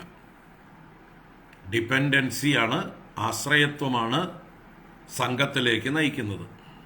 ഇന്ന വസ്തു അല്ലെങ്കിൽ ഇന്ന വ്യക്തി അല്ലെങ്കിൽ ഇന്ന ദേശം, ഇന്ന കാലം എനിക്ക് സുഖം തരുന്നു എന്നുള്ള ധാരണ തെറ്റായ ധാരണയാണ്. അതിനെക്കുറിച്ച് വിചാരം ചെയ്ത് അത് ഉപേക്ഷിക്കാൻ സാധിക്കണം. അങ്ങനെ ഒരു ദേശത്തെയോ കാലത്തെയോ വ്യക്തിയെയോ വസ്തുവിനെയോ ഉപേക്ഷിച്ച് അതിനോട് ആശ്രയഭാവമില്ലാതെ നമ്മൾ സ്വതന്ത്രരായിരിക്കുക. ആ സ്വതന്ത്രതയാണ് അപ്രസംഗത. ഡിപ്പെൻഡൻസി ഇല്ലായ്മ, ഇൻഡിപെൻഡൻ്റ് ആയിരിക്കുക. അപ്രസംഗത, അപ്രസംഗം കൊണ്ടും പ്രസംഗമില്ലായ്മ കൊണ്ടും ബ്രഹ്മചര്യേണ, ബ്രഹ്മചര്യം എന്ന് പറഞ്ഞാൽ ബ്രഹ്മണി ചരിതും ശീലം ആണ് ബ്രഹ്മചര്യം. ബ്രഹ്മം എന്നാൽ ഈശ്വരൻ എന്നും വേദം എന്നും അർത്ഥം. അപ്പോൾ ഈശ്വര ചിന്ത കൊണ്ടും വേദ അഭ്യാസം കൊണ്ടും വേദോ നിത്യം അധീയതാം തതുദിത കർമ്മ സ്വനുഷ്ഠീയതാം, ആ വേദത്തെ അധ്യയനം ചെയ്യുകയും വേദത്തിൽ പറഞ്ഞിരിക്കുന്നതായിട്ടുള്ള കർമ്മങ്ങൾ നിത്യവും അനുഷ്ഠിക്കുകയും ചെയ്തുകൊണ്ടും ആ ബ്രഹ്മം എന്നുള്ളതായിട്ടുള്ള ഈശ്വര തത്വത്തെ നിരന്തരം ചിന്ത ചെയ്തുകൊണ്ടും, അപ്പൊ അത് നിലനിർത്താൻ എന്തൊക്കെ തടസ്സമാണോ അതിനെയൊക്കെ ഉപേക്ഷിക്കുക. അതാണ് ബ്രഹ്മചര്യം. നമുക്കിപ്പോൾ ഈശ്വര ചിന്തയ്ക്ക് തടസ്സമായിരിക്കുന്ന മറ്റ് കാര്യങ്ങളെ ഒഴിവാക്കുക, വേദം പഠിക്കുന്നതിന് തടസ്സമായിരിക്കുന്ന കാര്യങ്ങളെ ഒഴിവാക്കുക. വിദ്യാർത്ഥികളായിരിക്കുന്നവർക്ക് വേദം പഠിക്കാനുള്ളതായിട്ടുള്ള തടസ്സം എന്തൊക്കെയാണോ, ഏതൊക്കെ സുഖഭോഗങ്ങളോടാണോ താല്പര്യം, ആ സുഖഭോഗങ്ങളോടുള്ള താല്പര്യം കുറയ്ക്കുക. അപ്പോൾ വേദത്തിൽ താല്പര്യം വളർത്താം. വിദ്യാർത്ഥി ത്യജതേ സുഖം, സുഖാർത്ഥി ത്യജതേ വിദ്യാം. സുഖമാണ് നമുക്ക് വേണ്ടതെങ്കിൽ അവിടെ വിദ്യയെ ഉപേക്ഷിക്കുന്നു, വിദ്യാർത്ഥി സുഖത്തെ ഉപേക്ഷിക്കുന്നു, തൻ്റെ വിദ്യയ്ക്ക് വേണ്ടി സുഖത്തെ ഉപേക്ഷിക്കുന്നു. എന്നതുപോലെ ബ്രഹ്മചാരി എന്ന് പറയുമ്പോൾ ആ ബ്രഹ്മചര്യം. അപ്പോൾ ആ ബ്രഹ്മചര്യത്തെ നിലനിർത്താനായിക്കൊണ്ട് ഏതൊക്കെ സാഹചര്യം, ഏതൊക്കെ വ്യക്തികളുമായിട്ടുള്ള കൂട്ടുകെട്ട്, അതൊക്കെ നമ്മൾ പരിഗണിക്കുക. നമ്മുടെ മനസ്സിനെ ഡൈവേർട്ട് ചെയ്യുന്നതായിട്ടുള്ള വിഷയങ്ങൾ, പ്രത്യേകിച്ച് എതിർ ലിംഗങ്ങളോടുള്ള ആകർഷണം കുറയ്ക്കാനായിക്കൊണ്ടുള്ള സാഹചര്യങ്ങളെ സ്വീകരിക്കുക. അതിനുള്ള സാഹചര്യങ്ങൾ നമ്മുടെ മനസ്സിനെ കൂടുതലായിട്ട് വലിച്ചഴയ്ക്കും, പ്രൊവോക്ക് ചെയ്യും. അപ്പോൾ അത് ഒഴിവാക്കിക്കൊണ്ടുള്ള ഒരു അഭ്യാസം, അതാണ് ഇവിടെ ബ്രഹ്മചര്യം എന്ന് പറഞ്ഞിരിക്കുന്നത്. അത് എല്ലാവർക്കും ബാധകമാണ്. ബ്രഹ്മചര്യേണ മൗനേന, മൗനം എന്ന് പറഞ്ഞാൽ അനാവശ്യമായിട്ടുള്ള ഭാഷണത്തെ ഉപേക്ഷിക്കുക, ആവശ്യമില്ലാതെ സംസാരിക്കുന്നത് ഉപേക്ഷിക്കുക. തീരെ മിണ്ടാതിരിക്കണം എന്നല്ല പറഞ്ഞത്. അത്യാവശ്യ കാര്യങ്ങൾ സംസാരിച്ചാൽ മൗനഭഞ്ജനമൊന്നുമല്ല. ഈശ്വരന്റെ നാമം ജപിക്കുന്നത് കൊണ്ട് അത് മൗനത്തിന് തടസ്സമൊന്നുമല്ല. ഈശ്വരനാമമോ ഈശ്വരീയങ്ങളായിട്ടുള്ള പുരാണ ഇതിഹാസങ്ങളുടെ പാരായണമോ വേദപാരായണമോ അത് ഉച്ചത്തിൽ ചെയ്തതുകൊണ്ട് മൗനത്തിന് യാതൊരു തടസ്സവുമില്ല. മൗനം കൊണ്ട് ഉദ്ദേശിക്കുന്നത് അനാവശ്യമായിട്ടുള്ള സംഭാഷണങ്ങൾ ഒഴിവാക്കുക. മുനിയുടെ ശീലം, മുനിയുടെ ശീലമാണ് മൗനം. മുനി എന്ന് പറഞ്ഞാൽ അന്തർമുഖനാണ്. അപ്പം അന്തർമുഖനായിട്ടുള്ള ഒരാൾക്ക് ബാഹ്യ വിഷയങ്ങളെക്കുറിച്ച് സംസാരിക്കാനൊന്നുമില്ല. അയാൾക്ക് എപ്പോഴും ഈശ്വരീയ കാര്യങ്ങൾ മാത്രമേ സംസാരിക്കാനുള്ളൂ. അപ്പം മനസ്സിനെ ഈശ്വരനിലേക്ക് നയിക്കുന്ന, ആത്മബോധത്തിലേക്ക് നയിക്കുന്ന ഏത് സംഭാഷണവും മൗനവിരുദ്ധം അല്ല. മനസ്സിനെ ഈശ്വരനിൽ നിന്ന് അകറ്റുന്ന, ആത്മാവിൽ നിന്ന് അകറ്റുന്ന ഏത് സംഭാഷണവും, ഇനി അഥവാ സംഭാഷണമില്ലെങ്കിൽ പോലും ചിന്തയാണെങ്കിൽ പോലും അതും മൗനഭഞ്ജനമാണ്. സംസാരിച്ചില്ല, പക്ഷേ മൈൻഡ് അജിറ്റേറ്റഡ് ആവുകയാണെങ്കിൽ, മനസ്സ് പലതും പറയാൻ വെമ്പുകയും ഉള്ളിൽ ശ്വാസം മുട്ടുകയും അതിന് വായടച്ചു പിടിച്ചിട്ടുണ്ട്, പക്ഷെ കയ്യും കാലും കൊണ്ടിങ്ങനെ ആക്ഷൻ കാണിക്കുകയും ഒക്കെ ചെയ്യുമ്പോൾ വാസ്തവത്തിൽ അത് മൗനമാണോ? കൈകൊണ്ടും കാലുകൊണ്ടും ഒക്കെ ഓരോ ആക്ഷൻ കാണിക്കുന്നു. ആരോടാണോ ഇത് ഒരു കമ്മ്യൂണിക്കേഷൻ ചെയ്യാൻ ഉദ്ദേശിക്കുന്നത് അവർക്കത് മനസ്സിലായില്ലെങ്കിൽ കൂടുതൽ ദേഷ്യം വരികയും പിന്നെയും കൂടുതൽ വയലന്റ് ആയിട്ടുള്ള ആക്ഷനുകളിലേക്ക് അത് നയിക്കുകയും ചെയ്യും. അല്ലേ? ഒരാൾ മൗനവ്രതമാണ് എന്ന് പറഞ്ഞിട്ട് മൗനം അവലംബിച്ചിരിക്കും. ആരെങ്കിലും തൻ്റെ അടുത്ത് എന്തെങ്കിലും ചോദിച്ചു വന്നാൽ അതിന് മറുപടി ആക്ഷനിലൂടെ കൊടുക്കും. അങ്ങനെ ആക്ഷനിലൂടെ കൊടുക്കുമ്പോൾ കേട്ട ആൾക്കത് മനസ്സിലാവില്ല, അയാൾ തലതിരിഞ്ഞ് മനസ്സിലാക്കും. അപ്പം അയാൾ അത് പ്രവർത്തിക്കുന്നത് കാണുമ്പോൾ ഇയാൾക്ക് കൂടുതൽ ദേഷ്യം വരും, വയലൻ്റ് ആയിക്കൊണ്ട് അയാളെ അടിക്കാൻ പോകും ചിലപ്പോൾ. അപ്പം എന്തിനായിരുന്നു മൗനം? മൗനം എന്നുള്ളത് ഈശ്വരൻ്റെ അടുത്തിരിക്കാൻ വേണ്ടിയിട്ടാണ് മൗനം. അപ്പം ഈശ്വരൻ്റെ അടുത്തിരിക്കാൻ ഏതൊക്കെ പ്രവൃത്തികളാണോ അനുകൂലമായിരിക്കുന്നത് അതൊക്കെ മൗനമാണ്. ഇവിടെ മൗനം എന്ന് പറഞ്ഞതുകൊണ്ട് വായ അടച്ചു കെട്ടാനല്ല പറയുന്നതിൻ്റെ താല്പര്യം. ആവശ്യത്തിന് അത്യാവശ്യത്തിന് സംസാരിക്കേണ്ടി വന്നാൽ സംസാരിച്ചാലും അത് മൗനഭഞ്ജനം അല്ല. ഈശ്വരനാമങ്ങൾ ചൊല്ലിയത് മൗനത്തിന് തടസ്സമല്ല. ബ്രഹ്മചര്യേണ മൗനേന സ്വധർമ്മേണ ബലീയസ. ബലീയസ സ്വധർമ്മേണ. ബലീയസ ബലവത്തായിരിക്കുന്ന ദൃഢമായിരിക്കുന്ന സ്വധർമ്മ അനുഷ്ഠാനം. അവനവൻ്റെ കർത്തവ്യ കർമ്മങ്ങൾ എന്തൊക്കെയാണെന്ന് വെച്ചാൽ അത് ഉറപ്പായിട്ട് ചെയ്യുക, വീഴ്ചയില്ലാതെ ചെയ്യുക. അതാണ് ബലീയസ സ്വധർമ്മേണ. സ്വധർമാനുഷ്ഠാനം ഏവ തപഃ എന്ന് തപസ്സിൻ്റെ അർത്ഥങ്ങളിലൊന്ന്. തപസ്സിന് അനേക അർത്ഥമുണ്ട്. അതിലേറ്റവും പ്രധാനമായിട്ടുള്ള അർത്ഥം സ്വധർമാനുഷ്ഠാനമേവ തപഃ. സ്വധർമ്മം അനുഷ്ഠിക്കുന്നതാണ് ഏറ്റവും വലിയ തപസ്. കാരണം നമ്മൾ നമ്മുടെ സ്വധർമ്മം അനുഷ്ഠിക്കുമ്പോൾ നമ്മുടെ അന്ധക്കരണം ശാന്തമാകും, ശുദ്ധമാകും. അന്ധക്കരണ ശുദ്ധിക്ക് വേണ്ടിയിട്ടാണ് നമ്മുടെ എല്ലാ അനുഷ്ഠാനങ്ങളും. അപ്പോൾ നമ്മുടെ സ്വധർമ്മം അനുഷ്ഠിക്കുമ്പോഴാണ് അന്ധക്കരണം ഏറ്റവും അധികം ശുദ്ധമാവുക. ചെയ്യാനുള്ള കർത്തവ്യം ചെയ്തു കഴിഞ്ഞാൽ എല്ലാ അജിറ്റേഷനും മാറി.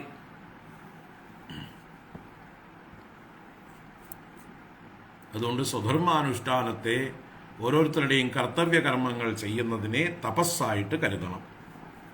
അതാണ് സ്വധർമ്മേണ ബലീയസ.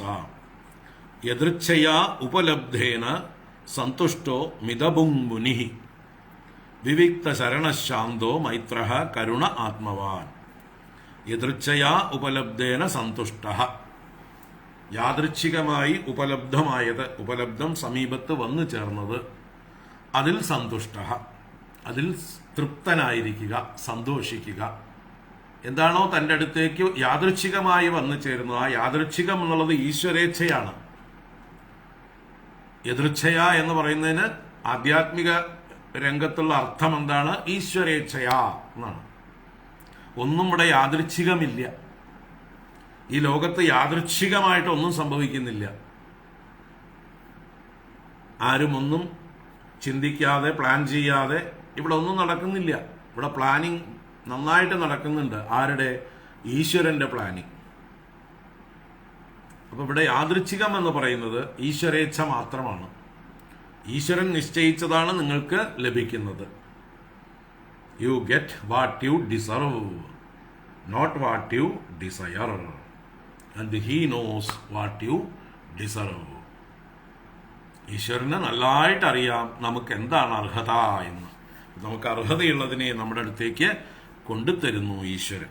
അതിനെയാണ് യാദൃച്ഛികം എന്ന് പറയുന്നത്. കാരണം നമ്മൾ പുറകിൽ ഒരാളെ നമ്മൾ സ്ഥൂലമായിട്ട് കാണുന്നില്ല. ഒരാൾ കൊണ്ടുവന്ന് തരുന്നതായിട്ട് നമ്മൾ കാണുന്നില്ല. അതിന് പ്ലാനിംഗ് ഒന്നും നമ്മൾ ചെയ്തിട്ടില്ല. അതുകൊണ്ട് യാദൃച്ഛികം എന്ന് പറയുന്നു. വാസ്തവത്തിൽ വേറൊരാൾ പ്ലാൻ ചെയ്തിട്ടുണ്ട്. അയാളുടെ പ്രതിനിധികളാണ് നമ്മുടെ മുമ്പിലേക്ക് ഇത് കൊണ്ടുവരുന്നത്. അയാളുടെ കൈകളും കാലുകളും തന്നെയാണ് നമ്മുടെ മുമ്പിലേക്ക് നീളുന്നത്. നമ്മൾ കാണുന്നില്ല എന്നുള്ളത് കൊണ്ട് നമ്മളതിന് യാദൃച്ഛികം എന്ന് പറഞ്ഞു. ഈശ്വരേച്ഛ കൊണ്ടാണ് അത് സംഭവിക്കുന്നത്. അപ്പം അതുകൊണ്ട് സന്തുഷ്ടനാവുക. എല്ലാം ഈശ്വരന്റെ ഇച്ഛയാണ് എന്ന് പറഞ്ഞ് സന്തുഷ്ടനാവുക, സന്തോഷിക്കുക, കംപ്ലൈന്റ് പറയാതിരിക്കുക. എതിർച്ഛയാ ഉപലബ്ധേന സന്തുഷ്ട. എവിടെ ചെന്നാലും എന്ത് കിട്ടിയാലും അത് കംപ്ലൈന്റ് ആക്കാതിരിക്കുക. ഏത് കാലാവസ്ഥയെയും ഏത് വ്യക്തിയെയും ഒക്കെ അക്കോമഡേറ്റ് ചെയ്യുക. അതാണ് സന്തുഷ്ട. മിതബുക് മുനിഹി. മിതബുക്ക് എന്ന് പറഞ്ഞാൽ മിതമായി ഭുജിക്കുന്നവൻ, അമിതം ഭുജിക്കാത്തവൻ. അളവില്ലാതെ ഭുജിക്കുകയല്ല, ആവശ്യത്തിന് മാത്രം ഭുജിക്കുക. അതാണ് മിതബുക്ക്. ഓരോരുത്തർക്കും അത്യന്താപേക്ഷിതമായത് മാത്രം സേവിക്കുക, അനുഭവിക്കുക. നമുക്കിപ്പോൾ എതിർച്ചയാ കുറേ കിട്ടി എന്ന് വിചാരിക്കുക. ഈശ്വരൻ കൊണ്ടുതന്നതാണ്, യാദൃച്ഛികമായി കിട്ടിയതാണ്, ഈശ്വര എന്താ പറയുക, എതിർച്ചയാ കിട്ടിയതുകൊണ്ട് സന്തുഷ്ടനാവുകയാണെന്ന് വിചാരിച്ചുകൊണ്ട് അളവിൽ കൂടുതൽ കിട്ടിയത് മുഴുവൻ ഒറ്റയ്ക്ക് അനുഭവിക്കേണ്ട ആവശ്യം ഇല്ല. അത് പിന്നീട് നിങ്ങൾക്ക് ബുദ്ധിമുട്ടായി മാറും. ഇപ്പൊ എതിർച്ചയാ കുറേ കിട്ടി, ഇത് മുഴുവൻ എനിക്ക് ഈശ്വരൻ തന്നതാണ് എന്ന് പറഞ്ഞ് അതിനെ ഒറ്റയ്ക്ക് അങ്ങോട്ട് അനുഭവിച്ചാൽ എന്താവും? അത് പല അസുഖങ്ങൾക്കും ബുദ്ധിമുട്ടുകൾക്കും ഒക്കെ കാരണവും. അതുകൊണ്ട് കിട്ടിയത് മുഴുവൻ തിന്നാനൊന്നും പറഞ്ഞില്ല, ആവശ്യമുള്ളത് മാത്രം എടുക്കുക, ബാക്കിയുള്ളത് മറ്റു പലർക്കും കൊടുക്കുക. നമ്മുടെ ചുറ്റും കിട്ടാത്തവരുണ്ടാവും, അവർക്ക് പങ്കിട്ട് കൊടുക്കുക. എന്നിട്ട് നമുക്ക് ആവശ്യമുള്ളത് മാത്രം എടുക്കുക. അതാണ് മിതബുക്ക്. അല്ലാതെ എതിർച്ചയാ ലഭിച്ചത് മുഴുവൻ നമുക്ക് എന്ന് വിചാരിക്കരുത്. എതിർച്ചയാ നമുക്ക് അല്പമേ കിട്ടിയില്ലെങ്കിൽ സന്തുഷ്ടരാവുക. ധാരാളം കിട്ടിയാലോ അത് മിതബുക്കായിട്ട് ആവശ്യത്തിന് മാത്രം അനുഭവിച്ച് ബാക്കിയുള്ളത് മറ്റുള്ളവർക്ക് പങ്കുവെച്ചു കൊടുക്കുക. അതാണ് ഇവിടെ രണ്ടും അടുപ്പിച്ച് പറഞ്ഞു. എതിർച്ചയാ ഉപലബ്ധേന സന്തുഷ്ട എന്നൊരു കണ്ടീഷൻ, മിതബുക്ക് എന്ന അടുത്ത കണ്ടീഷൻ അടുത്ത് തന്നെ പറഞ്ഞു. പരസ്പരം ബന്ധപ്പെട്ടിരിക്കുന്നു. കിട്ടിയത് മുഴുവൻ ഒറ്റയ്ക്ക് കഴിക്കുകയല്ല, ഒറ്റയ്ക്ക് ഭുജിക്കുകയല്ല. അങ്ങനെ ഭുജിച്ച് ശീലിച്ചാലോ വയറ് വലുതാവും, നാളെയും കൂടുതൽ വേണ്ടി വരും. ഇന്ന് എത്ര കഴിച്ചോ അതുപോലെ നാളെയും കിട്ടേണ്ടി വരും. അപ്പം നമുക്ക് അത്യാവശ്യത്തിന് നമ്മുടെ ശരീരം നിലനിർത്താൻ ഓരോരുത്തരുടെയും ശരീരപ്രകൃതിക്ക് അനുസരിച്ചാണ്. എല്ലാ ശരീരങ്ങളും ഒരുപോലെയല്ല. ആനയുടെയും ഉറുമ്പിൻ്റെയും ഭക്ഷണം ഒരുപോലെയല്ല. അതുപോലെ മനുഷ്യരുടെ ഇടയിൽ തന്നെ ആനകളും ഉറുമ്പുകളും ഉണ്ട്. അവരുടെ ശാരീരിക പ്രകൃതിക്കനുസരിച്ചാണ് ഓരോരുത്തരുടെയും ഭോജനം തിട്ടപ്പെടുത്തേണ്ടത്. അത്യാവശ്യം തൻ്റെ ശരീരം ക്ഷീണിക്കാതെ, തനിക്ക് ബ്രഹ്മചിന്തയ്ക്ക് തടസ്സമില്ലാതെ, തൻ്റെ കർത്തവ്യകർമ്മങ്ങളുണ്ടെങ്കിൽ അത് ചെയ്യാനുള്ള ആരോഗ്യവും വേണം തനിക്ക്. അപ്പോൾ എന്തൊക്കെയാണ് തൻ്റെ കർത്തവ്യങ്ങൾ, അത് ചെയ്യാനുള്ള ശക്തി വേണം. ഈശ്വര ചിന്ത തനിക്ക് നിലനിർത്താൻ കഴിയണം. ഉറക്കം വന്നിട്ടും അസുഖം വന്നിട്ടും കിടപ്പിലാകാൻ പാടില്ല. ഇതൊക്കെ ചിന്തിച്ചുകൊണ്ട് മിതമായി ഭുജിക്കുക. അതാണ് മിതബുക്ക്. മുനിഹി എന്ന് പറഞ്ഞാലോ മനനശീലവാൻ, മനനം ശീലമായവനാണ് മുനി. എപ്പോഴും എന്തിനെക്കുറിച്ചും നല്ലതുപോലെ വിവേകം ചെയ്യുക, വിചാരം ചെയ്യുക, യുക്തി ഉപയോഗിച്ച് ചിന്തിച്ച് കാര്യങ്ങൾ നമുക്ക് ബോധ്യം വരുത്തുക. നമുക്കൊരു കൺവിക്ഷൻ ഉണ്ടാവണം എല്ലാ കാര്യത്തിലും. അപ്പം നമ്മൾ അതിന് വിരുദ്ധമായിട്ട് പ്രവർത്തിക്കുകയില്ല. അപ്പം മുനി മനനശീലവാനായിരിക്കുക മുനി. അതുപോലെ വിവിക്ത ശരണഃ, വിവിക്തം എന്ന് പറഞ്ഞാൽ ഏകാന്തം, ആരുടെയും ഉപദ്രവമില്ലാത്ത വൃത്തിയുള്ള ദേശങ്ങളെ ആശ്രയിക്കുക. തിരക്കില്ലാത്ത, ആളുകളുടെ ഉപദ്രവമില്ലാത്ത, ജന്തുക്കളുടെ പ്രാണികളുടെയൊക്കെ ഉപദ്രവമില്ലാത്ത, അല്ലെ, മറ്റു ജന്തുക്കൾ നിറഞ്ഞ സ്ഥലത്ത് പോയിരുന്നാൽ ആ ജന്തുക്കളുടെ ആക്രമണത്തിന് വിധേയരാവും. ഉറുമ്പും മൂട്ടയും ഈച്ചയും മറ്റു പല ക്ഷുദ്രപ്രാണികളും ഉള്ളിടത്ത് പോയിരുന്നാൽ നമുക്ക് സ്വൈരം ഉണ്ടാവില്ല. അവരെയൊക്കെ കൊല്ലേണ്ടി വരും, ഹിംസ ചെയ്യേണ്ടി വരും. പാമ്പുകളുള്ളതിൻ്റെ നടുവിൽ പോയിരുന്നാൽ ഉറക്കമുണ്ടാവില്ല, സ്വൈരം ഉണ്ടാവില്ല, എപ്പോഴും ഭയപ്പെട്ടുകൊണ്ടിരിക്കാം. പാമ്പുകളെ കൊല്ലേണ്ടി വരും. അതുകൊണ്ട് നമ്മൾ ഹിംസ ചെയ്യാതെ നോക്കണം, നമ്മൾക്ക് ഇങ്ങോട്ട് ഉപദ്രവമില്ലാതെ നോക്കണം. അങ്ങനെയുള്ള വൃത്തിയുള്ളതായിട്ടുള്ള സ്ഥലങ്ങളെ, ഏകാന്ത സ്ഥാനങ്ങളെ, ആരും ഉപദ്രവിക്കാത്ത സ്ഥാനങ്ങളെ തിരഞ്ഞെടുക്കുക. വിവിക്ത ശരണഃ. ശാന്തഃ, മനസ്സിൽ ശമം സൂക്ഷിക്കുക. ചിത്തവൃത്തികളെ അടക്കുന്നവനായിരിക്കുക. വരുന്ന വൃത്തികളെയൊക്കെ പ്രോത്സാഹിപ്പിക്കുകയല്ല. ക്രോധം ഉണ്ടായാൽ അതിനെ വളർത്തുക, കാമം ഉണ്ടായാൽ അതിനെ വളർത്തുക. ഇതൊക്കെ ചെയ്താൽ എന്താവും? ശാന്തി പോയി കിട്ടും. അപ്പൊ ശാന്തഃ, മനസ്സിനെ ശാന്തമാക്കി വെക്കുക. മൈത്രഃ, എല്ലാവരോടും സ്നേഹത്തോടുകൂടി പെരുമാറുക, മൈത്രിയോടുകൂടി പെരുമാറുക, എല്ലാവർക്കും മിത്രത്തെ പോലെ വർത്തിക്കുക, ആരെയും ഉപദ്രവിക്കാതിരിക്കുക, ആവുന്ന സഹായം ചെയ്യുക. അങ്ങനെ സഹായം ചെയ്യുമ്പോൾ നമുക്കും ഒരു അത്യാവശ്യം വരുമ്പോൾ ചുറ്റുപാടുള്ളവർ സഹായത്തിനുണ്ടാകും. മാത്രമല്ല നമ്മളെ വലുതാക്കുകയാണ്, എക്സ്റ്റെൻഡ് ചെയ്യുകയാണ്, സ്ട്രെച്ച് ചെയ്യുകയാണ് മറ്റുള്ളവർക്ക് സഹായം കൊടുക്കുമ്പോൾ. നമ്മൾ വലുതാവുകയാണ്. നമുക്ക് ബ്രഹ്മത്തോളം വലുതാകാനുണ്ട്. ആ ബ്രഹ്മത്തോളം വലുതാകണമെങ്കിൽ നമ്മൾ എൻ്റെ മാത്രം കാര്യം, എൻ്റെ ദേഹത്തിൻ്റെ സുഖം എന്ന് മാത്രം കരുതിയിരുന്നാൽ ഒരിക്കലും വലുതാകാൻ പോകുന്നില്ല. ഇപ്പോൾ കക്ഷത്തുള്ളത് വിടൂല്ല, ഉത്തരത്തുള്ളത് എടുക്കുകയും വേണം എന്ന് വിചാരിച്ചാൽ നടക്കില്ല. ഉത്തരത്തിലുള്ളത് എടുക്കണമെങ്കിൽ കക്ഷത്തിലുള്ളത് വിടണം. അപ്പോൾ ബ്രഹ്മഭാവം, സർവാത്മഭാവം നമുക്കുണ്ടാവണമെങ്കിൽ തീർച്ചയായിട്ടും നമ്മുടെ സങ്കുചിത ഭാവം വെടിയണം. സങ്കുചിത ഭാവം വെടിഞ്ഞാൽ മാത്രമേ സർവാത്മഭാവത്തിലേക്ക് നമുക്ക് ഉയരാൻ സാധിക്കുകയുള്ളൂ. ഹരിനാമകീർത്തനകാരന്റെ പ്രാർത്ഥന പോലെ: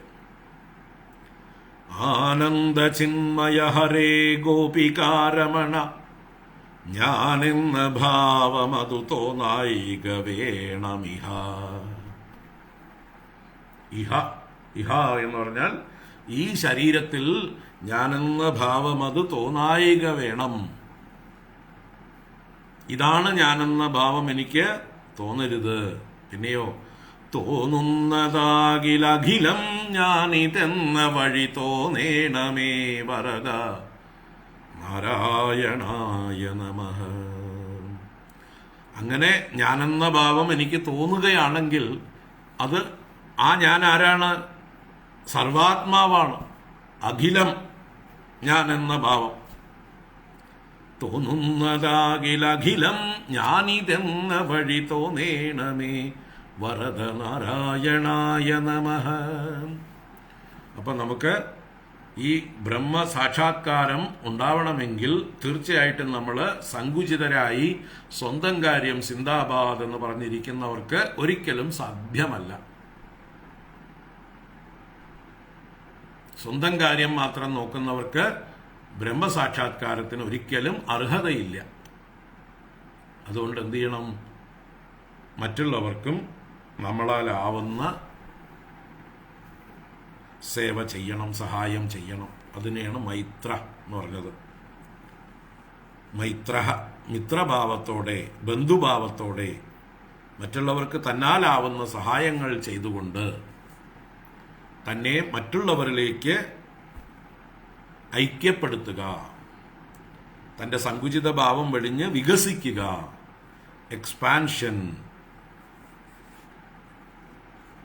contraction is death,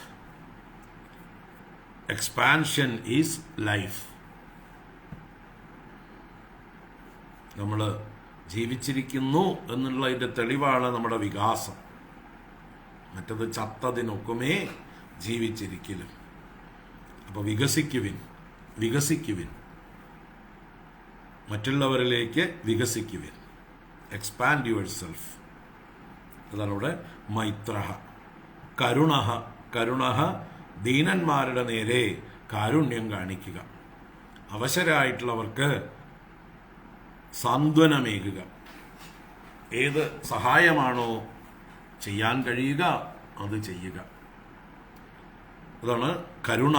Karuna അർഹിക്കുന്നവരോട്, sympathy അർഹിക്കുന്നവരോട് sympathy കാണിക്കുക. മൈത്ര കരുണ. ആത്മവാൻ.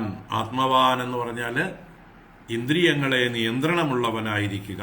മനസ്സിനെയും ഇന്ദ്രിയങ്ങളെയും നിയന്ത്രിക്കാൻ സാമർഥ്യമുള്ളവനെയാണ് ആത്മവാൻ എന്നുള്ളത്. സെൽഫ് ഡിസിപ്ലിൻഡ് ആയിരിക്കുക. ആത്മവാൻ. സാനുബന്ധേ ച ദേഹേസ്മിൻ അകുർവൻ അസദാഗ്രഹം ജ്ഞാനേന ദൃഷ്ടതത്വേന പ്രകൃതേഃ പുരുഷസ്യ ച. സാനുബന്ധേ ച ദേഹേസ്മിൻ അകുർവൻ അസദാഗ്രഹം. സാനുബന്ധേ അസ്മിൻ ദേഹേ. സാനുബന്ധം, അനുബന്ധത്തോടുകൂടിയ ഈ ദേഹത്തിൽ. എന്താണ് ഈ ദേഹത്തിന്റെ അനുബന്ധം? ഓരോ ദേഹത്തിനും അനുബന്ധമായിട്ട് ഭാര്യ, മക്കള്, കുടുംബം, വീട്, വാഹനം, ബന്ധുക്കള്, സമൂഹം, ദേശം ഒക്കെ അനുബന്ധമാണ്. അങ്ങനെയുള്ള സാനുബന്ധേ അസ്മിൻ ദേഹേ, അനുബന്ധികളോടുകൂടിയ, ബന്ധുക്കളോടുകൂടിയ ഈ ദേഹത്തിൽ, ഈ ശരീരത്തിൽ അസദാഗ്രഹം അകുർവന്, അസത്തായിരിക്കുന്ന ആഗ്രഹങ്ങളെ ചെയ്യാതെ, അകുർവൻ എന്നാണ് പറഞ്ഞത്. അകുർവൻ എന്ന് പറഞ്ഞാൽ ന കുർവൻ തന്നെയാണ്. അസത്തായിരിക്കുന്ന ആഗ്രഹങ്ങളെ ചെയ്യാതെ. സത്തായ ആഗ്രഹങ്ങളാവാം.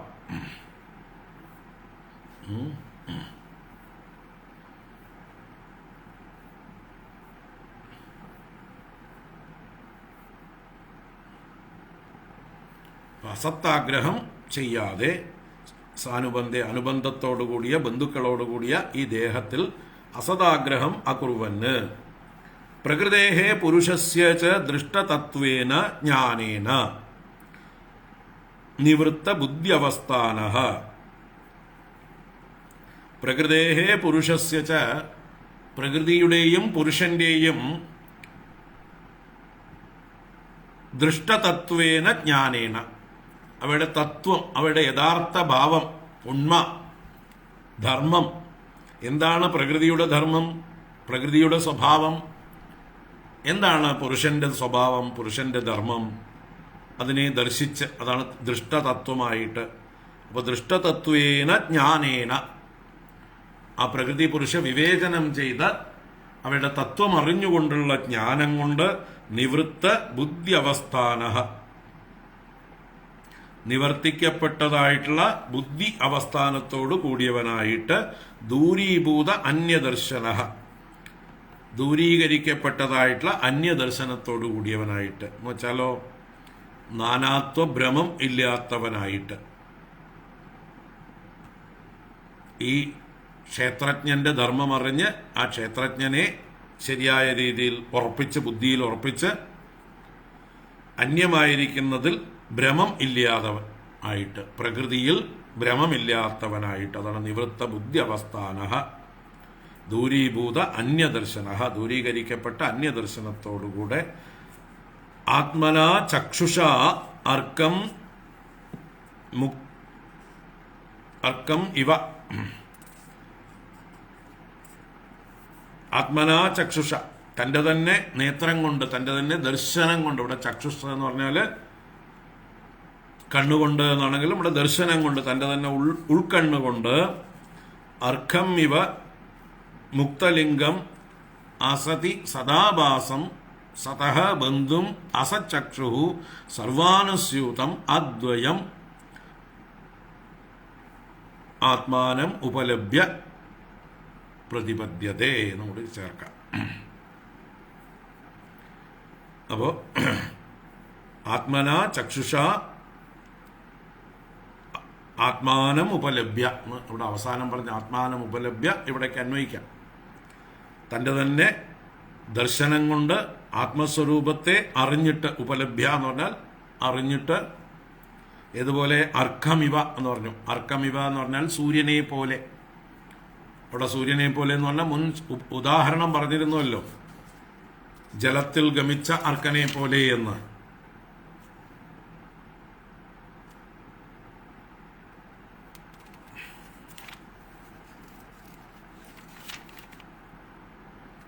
ഒന്നാമത്തെ ശ്ലോകത്തിൽ ജലാർക്കവത്, ജലത്തിൽ പ്രവേശിച്ച അർക്കനെ പോലെ. അർക്കൻ ജലത്തിൽ പ്രവേശിച്ചിട്ടുണ്ടോ? ഇല്ലേ, ഇല്ല. അർക്കന്റെ പ്രതിബിംബം മാത്രമാണ് ജലത്തിൽ പ്രവേശിച്ചിട്ടുള്ളത്, ജലത്തിലുള്ളത്. പ്രതിബിംബം ഉള്ളതാണോ? ഇല്ലതാനും. അപ്പൊ അർക്കനെ ജലം സ്പർശിച്ചിട്ടേ ഇല്ല. അർക്കൻ ജലത്തിൽ നിന്ന് പൂർണ്ണമായിട്ട് മുക്തനാണ്, സ്വതന്ത്രനാണ്. അപ്പൊ ആ അർക്കനെ കാണും പോലെ ഈ ആത്മാവിനെ, ഈ ക്ഷേത്രജ്ഞനെ തൻ്റെ തന്നെ അന്തർചക്ഷുസ് കൊണ്ട് മുക്തലിംഗം, ലിംഗദേഹത്തിൽ നിന്ന് മുക്തനായിരിക്കുന്നവനെ, സൂക്ഷ്മ ശരീരത്തിൽ നിന്ന് വ്യതിരിക്തനായിരിക്കുന്നവനെ, അസതി സദാഭാസം, അസത്തായ അഹങ്കാരത്തിൽ അല്ലെങ്കിൽ അന്ധക്കരണത്തിൽ സത്തെന്ന പോലെ ശോഭിക്കുന്നവനും, അസത്തായ സൂക്ഷ്മ ശരീരത്തിൽ അല്ലെങ്കിൽ അന്ധക്കരണത്തിൽ അല്ലെങ്കിൽ അഹങ്കാരത്തിൽ സദ്രൂപമായി ശോഭിക്കുന്നവനും, സദാഭാസം ആഭാസിക്കുന്നവനും പ്രകാശിക്കുന്നവനും. അർക്കൻ എങ്ങനെയാണോ പ്രതിബിംബ രൂപത്തിൽ പ്രകാശിക്കുന്നത്, അതുപോലെയാണ് ഇവിടെ സൂക്ഷ്മ ശരീരത്തിൽ ഈ ക്ഷേത്രജ്ഞൻ പ്രതിബിംബ രൂപത്തിൽ പ്രകാശിക്കുന്നത്. പ്രതിബിംബമായിട്ട് പ്രകാശിക്കുന്നവനും സതഹ ബന്ധും, സത്തിന് ബന്ധുവായതും. ഇവിടെ സത്ത് എന്ന് പറഞ്ഞാൽ മറ്റേ സത്യസ്വരൂപനായ നമ്മുടെ ജീവൻ തന്നെയാണ്, സ്വരൂപം തന്നെയാണ്. ആ സ്വരൂപത്തിന്റെ ഉറവിടമായിരിക്കുന്നവനും അല്ലെങ്കിൽ സത്തായിരിക്കുന്നതായിട്ടുള്ള ഈ പ്രകൃതിയെ നിലനിർത്തിക്കൊണ്ടിരിക്കുന്നവനും, മൂലപ്രകൃതിയുടെ ബന്ധുവായിരിക്കുന്നവനും എന്നൊക്കെ പല അർത്ഥത്തിൽ സതഹ ബന്ധും, സത്തിന്റെ ബന്ധുവായിരിക്കുന്നവനും, അസച്ചക്ഷുഹു, അസത്തായ എല്ലാറ്റിനെയും പ്രകാശിപ്പിക്കുന്നവനും സാക്ഷിയായിരിക്കുന്നവനും എന്നർത്ഥത്തിലാണ് ചക്ഷു. അസത്തായിട്ടുള്ള എല്ലാറ്റിനും സാക്ഷിയായിരിക്കുന്നവനും, സർവ അനുസ്യൂതം, സകലത്തിലും വ്യാപിച്ചിരിക്കുന്നവനും, എല്ലാറ്റിലും അനുസ്യൂതമായിരിക്കുന്നവൻ, എല്ലാറ്റിലും വ്യാപിച്ചിട്ടുണ്ട്. അദ്വയം, രണ്ടില്ലാത്തവനും, രണ്ടില്ലാതെ എല്ലാറ്റിലും വ്യാപിച്ച് സർവാത്മകമായിരിക്കുന്ന ആ ആത്മാവിനെ കണ്ടിട്ട് സ്വസ്ഥനായിരിക്കണം. ഈ ആത്മസ്വരൂപത്തെ, ഈ ക്ഷേത്രജ്ഞനെ ആ ക്ഷേത്രജ്ഞന്റെ ലക്ഷണങ്ങളോടുകൂടി വേർതിരിച്ച് അറിഞ്ഞ് സ്വസ്ഥനായിരിക്കണം. അപ്പോൾ ആ ക്ഷേത്രജ്ഞന്റെ ലക്ഷണങ്ങളോടുകൂടെ ക്ഷേത്രജ്ഞനെ അറിയുവാൻ വേണ്ടി ആദ്യത്തെ സാധനകളാണ് ആ 10-ാം ശ്ലോകത്തില് നിവൃത്ത ബുദ്ധ്യവസ്ഥാനോ ദൂരീഭൂത അന്യദർശന വരെ പറഞ്ഞത്. അത് കഴിഞ്ഞിട്ട് 3 വരികളെ കൊണ്ട് ക്ഷേത്രജ്ഞന്റെ ലക്ഷണം പറഞ്ഞ് ആ ക്ഷേത്രജ്ഞനെ അറിഞ്ഞ് ഇരിക്കാൻ പറയുകയാണ്. 10-ാം ശ്ലോകത്തിലെ ആദ്യത്തെ വരി അടക്കം മുകളിലുള്ളതെല്ലാം സാധനകൾ പറഞ്ഞു. അത് കഴിഞ്ഞ് ലക്ഷ്യം എന്താണെന്ന് പറയണം. സാധനകളെ കൊണ്ട് സാധ്യമായിരിക്കുന്നത് എന്താണ്, സാധിക്കേണ്ടത് എന്താണ്, ഏത് സാധനയാണ് ചെയ്യേണ്ടത്, ഇതാണ് ലക്ഷ്യം. അപ്പോൾ ഈ ക്ഷേത്രജ്ഞനെ ഇതിൽ നിന്നെല്ലാം വിലക്ഷണമായി ആ ക്ഷേത്രജ്ഞന്റെ ലക്ഷണത്തോടുകൂടി അറിഞ്ഞ് ശാന്തനായി സ്വസ്ഥനായി ഇരിക്കുക. അപ്പോൾ ആ ഇരിക്കാൻ കഴിയണമെങ്കിൽ ആദ്യം പറഞ്ഞ സാധനകളൊക്കെ ആവുന്നതൊക്കെ ചെയ്ത് ചിത്തം ശുദ്ധമാകണം, അന്ധക്കരണ ശുദ്ധി ഉണ്ടാവണം.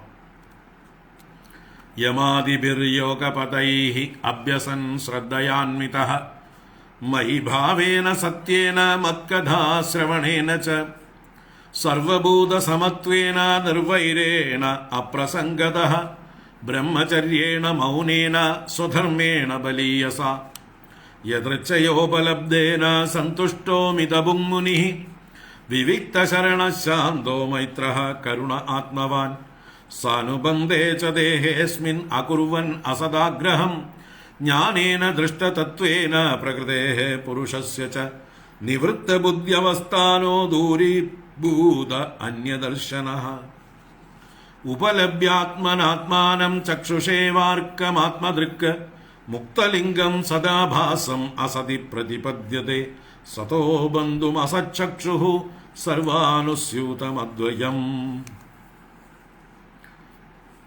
സർവ അനുസ്യൂതവും അദ്വയവുമായിരിക്കുന്ന ലിംഗശരീരത്തിൽ നിന്ന് മുക്തമായിരിക്കുന്നതും സത്തിനെ പ്രകാശിപ്പിക്കുന്നതുമായിരിക്കുന്ന സത്തിന്റെ ബന്ധുവുമായിരിക്കുന്ന അസത്തിനെ പ്രകാശിപ്പിക്കുന്ന അസച്ചക്ഷുവുമായിരിക്കുന്ന ആ ആത്മസ്വരൂപത്തെ ക്ഷേത്രജ്ഞനെ പ്രാപിച്ച് സ്വസ്ഥനായിരിക്കണം.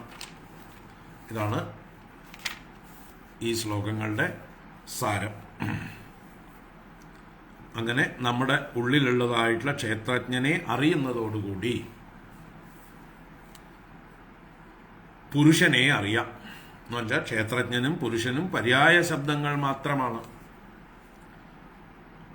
ആ പുരുഷനെ അറിയുക എന്ന് പറഞ്ഞാൽ പരമാത്മാവിനെ അറിയുക. പരമാത്മാവും ജീവാത്മാവും ഒന്നു തന്നെയാണ് എന്ന് അറിയുക. ജീവോ ബ്രഹ്മൈവ ന പരഹ എന്ന തത്വം സാക്ഷാത്കരിക്കുക. അതിനായിക്കൊണ്ട് അടുത്ത 2 ശ്ലോകങ്ങളും പറയുന്നു. യഥാ ജലസ്ഥ ആഭാസഃ സ്ഥലസ്ഥേനാവദൃശ്യത്തെ സ്വാഭാസേന തഥാ സൂര്യോ ജലസ്ഥേന ദിവി സ്ഥിതഃ ഏവം ത്രിവൃദഹങ്കാരോ ഭൂതേന്ദ്രിയമനോമയൈഃ സ്വാഭാസൈർലക്ഷിതോനേന സദാ ഭാസേന സത്യദൃക്.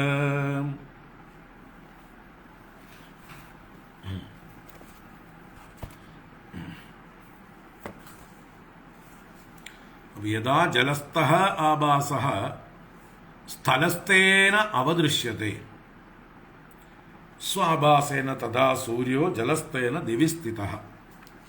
ഏവം എന്ന് ഒരു ഉദാഹരണം പറയണം. ഇതുപോലെ. അപ്പൊ ഏതുപോലെ? സ്ഥലസ്ഥേന സ്വാഭാസേന ജലസ്ഥഃ ആഭാസഃ യഥാ അവദൃശ്യത്തെ. പിന്നീട് ജലസ്ഥേന സ്വാഭാസേന ദിവി സ്ഥിതഃ യഥാ അവദൃശ്യത്തെ. 2 കാര്യങ്ങളെ അവദൃശ്യത്തെ എന്നുള്ളതായിട്ടുള്ള ആ ക്രിയ 2 പ്രാവശ്യം അന്വയിക്കാനുണ്ട്. എന്താണ്? സ്ഥലസ്ഥേന സ്വ ആഭാസേന ജലസ്ഥഃ ആഭാസഃ യഥാ അവദൃശ്യത്തെ. സ്ഥലസ്ഥം എന്ന് പറഞ്ഞാൽ സ്ഥലത്തിൽ സ്ഥിതി ചെയ്യുന്നത് എന്ന് പറഞ്ഞാൽ നമ്മൾ മുറ്റത്ത് ഒരു പാത്രത്തിൽ വെള്ളമുണ്ടെങ്കിൽ അത് നമ്മുടെ കെട്ടിടത്തിൽ ചുമരിൽ പ്രതിബിംബിച്ച് കാണും. സൂര്യൻ്റെ പ്രതിബിംബം വെള്ളത്തിൽ തട്ടിയിട്ട് ചുമരിലേക്ക് കാണും. അപ്പം ആ ചുമരിനെയാണ് ഇവിടെ സ്ഥലം എന്ന് പറയുന്നത്. ചുമരിൽ സൂര്യപ്രതിബിംബം കണ്ടാൽ വിവരമുള്ളവർ എന്ത് ചെയ്യും? ഉടനെ നോക്കും ഇതിൻ്റെ സോഴ്സ് ഏതാണ്. ബാക്കി ചുമരിൽ എല്ലായിടത്തുനിന്നും ഇതുപോലൊരു പ്രകാശം കാണുന്നില്ല. ഒരു പ്രത്യേക ഭാഗത്ത് മാത്രം നല്ല ഒരു പ്രകാശം പ്രതിബിംബം കാണുന്നു. അപ്പം അത് ചുമരിൻ്റെ സ്വപ്രകാശമല്ല. ചുമരിൽ ലൈറ്റും പിടിപ്പിച്ചിട്ടില്ല. അവിടെ ഇരുണ്ടതായിരുന്നു കുറച്ച് മുമ്പേ. ഈ ബക്കറ്റിലെ വെള്ളം മുറ്റത്തേക്ക് ആരോ ചൂടാവാൻ വേണ്ടി കൊണ്ടുവച്ചതാണ്. ആ സമയത്താണ് അത്രയും നേരം ഇല്ലാതിരുന്ന ചുമരിലെ ആ സൂര്യൻ്റെ പ്രതിബിംബം കാണപ്പെട്ടത്. അപ്പോൾ വിവരമുള്ളവർ ഈ പ്രതിബിംബം ചുമരിൽ കണ്ടാൽ എന്തിനെ ഉടനെ കാണും?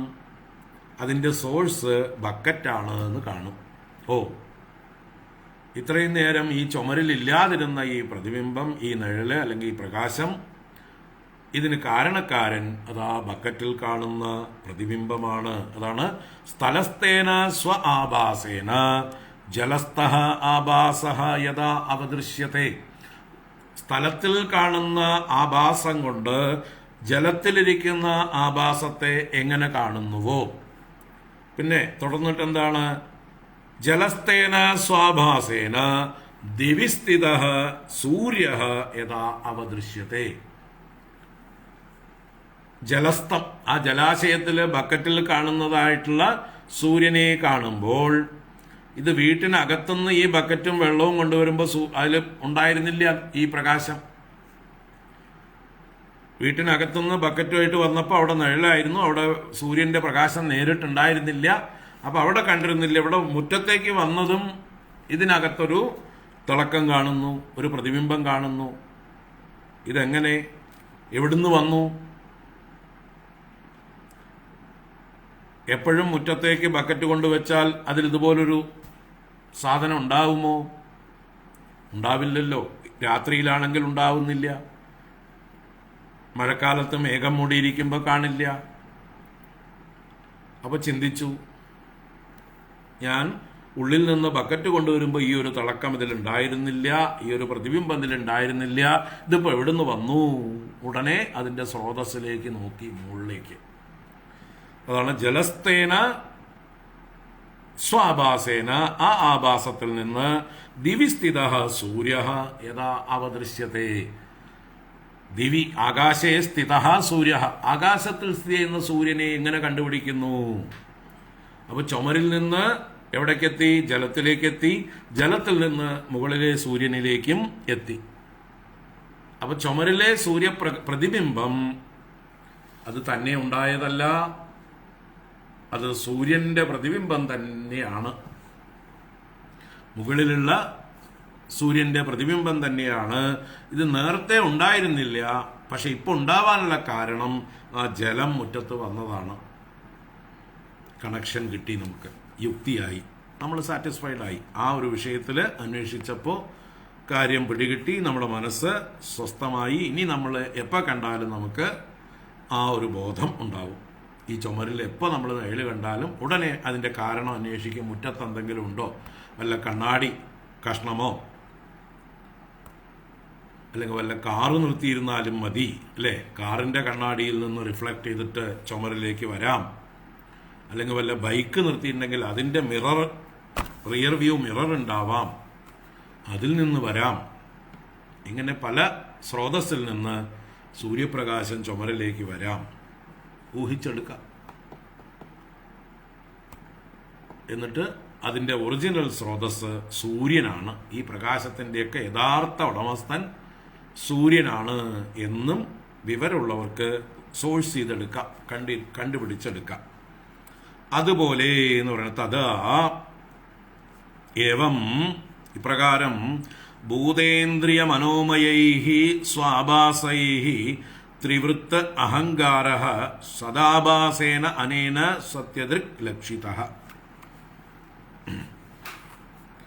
ഭൂതേന്ദ്രിയ മനോമയൈഹി സ്വാഭാസൈഹി, ഭൂത ഇന്ദ്രിയ മനോരൂപമായിട്ടുള്ള പ്രതിബിംബം കൊണ്ട് എന്ന് പറഞ്ഞാൽ ഈ ശരീരം എന്ന ഉപാധിയിൽ അന്ധക്കരണത്തിൽ പ്രതിബിംബിച്ചിരിക്കുന്ന ആ ആഭാസം കൊണ്ട്, ഈ ജീവന്റെ ക്ഷേത്രജ്ഞന്റെ ആഭാസം കൊണ്ട് ത്രിവൃത്ത അഹങ്കാര സദാഭാസേന അനേന.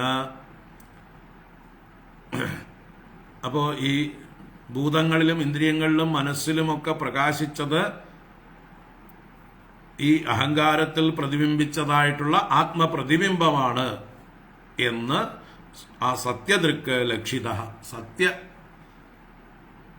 സ്വരൂപമായിരിക്കുന്ന ആ വസ്തു ലക്ഷീകരിക്കപ്പെടുന്നു. ബ്രഹ്മം അഹങ്കാരത്തിൽ പ്രതിബിംബിച്ച് പിന്നീട് ശരീര ഇന്ദ്രിയ മനോവ്യാപാരങ്ങളിൽ പ്രതിബിംബിച്ച് ജീവത്വം പ്രാപിക്കുന്നു.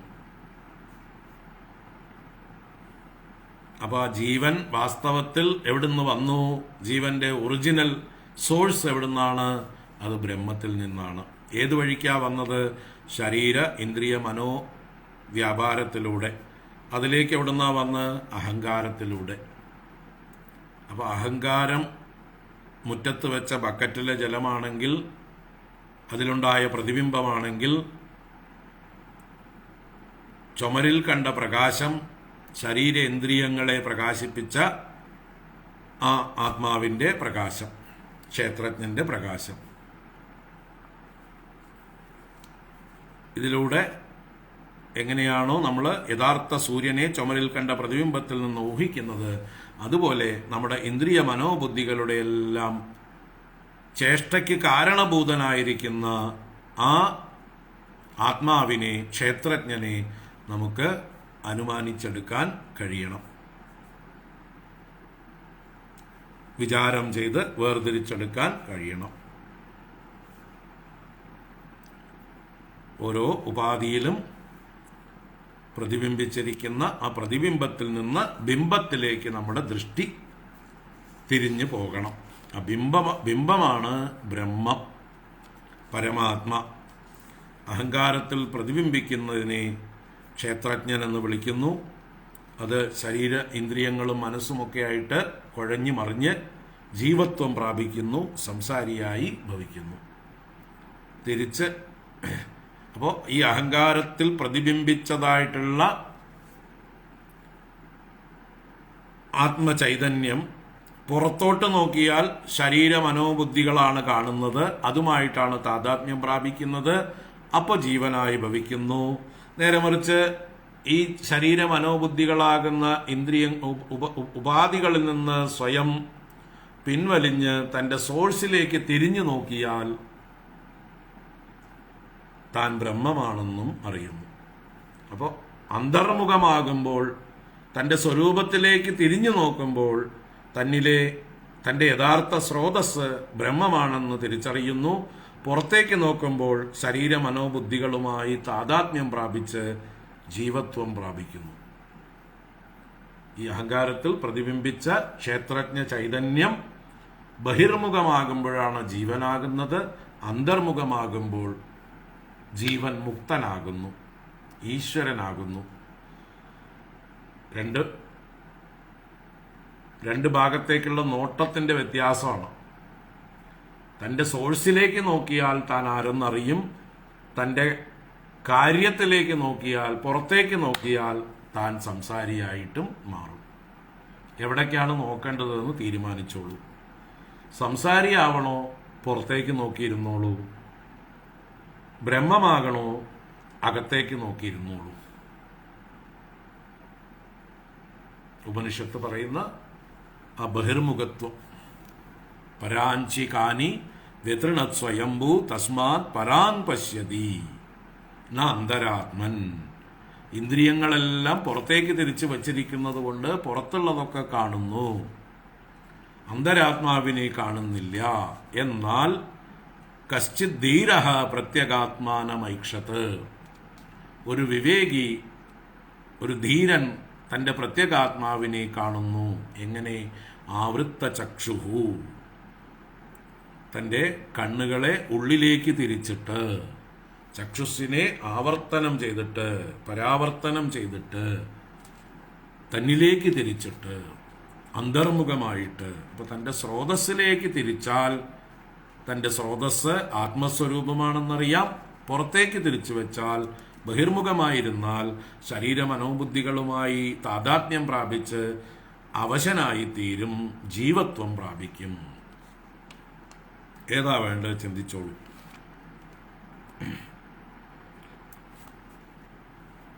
അടുത്ത ശ്ലോകം അടുത്ത ക്ലാസ്സിൽ കാണാം. ഓം കായേന വാചാ മനസേന്ദ്രിയൈർവാ ബുദ്ധ്യാത്മനാ വാ പ്രകൃതേ സ്വഭാവാത് കരോമി യദ്യത് സകലം പരസ്മൈ നാരായണായേതി സമർപ്പയാമി. ഓം ശാന്തി ശാന്തി ശാന്തി. ഹരി ഓം ശ്രീ ഗുരുഭ്യോ നമഃ. ഹരി ഓം നാരായണ.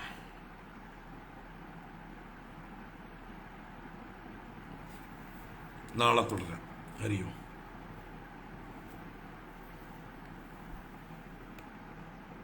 എല്ലാവർക്കും ശുഭദിനാശംസ.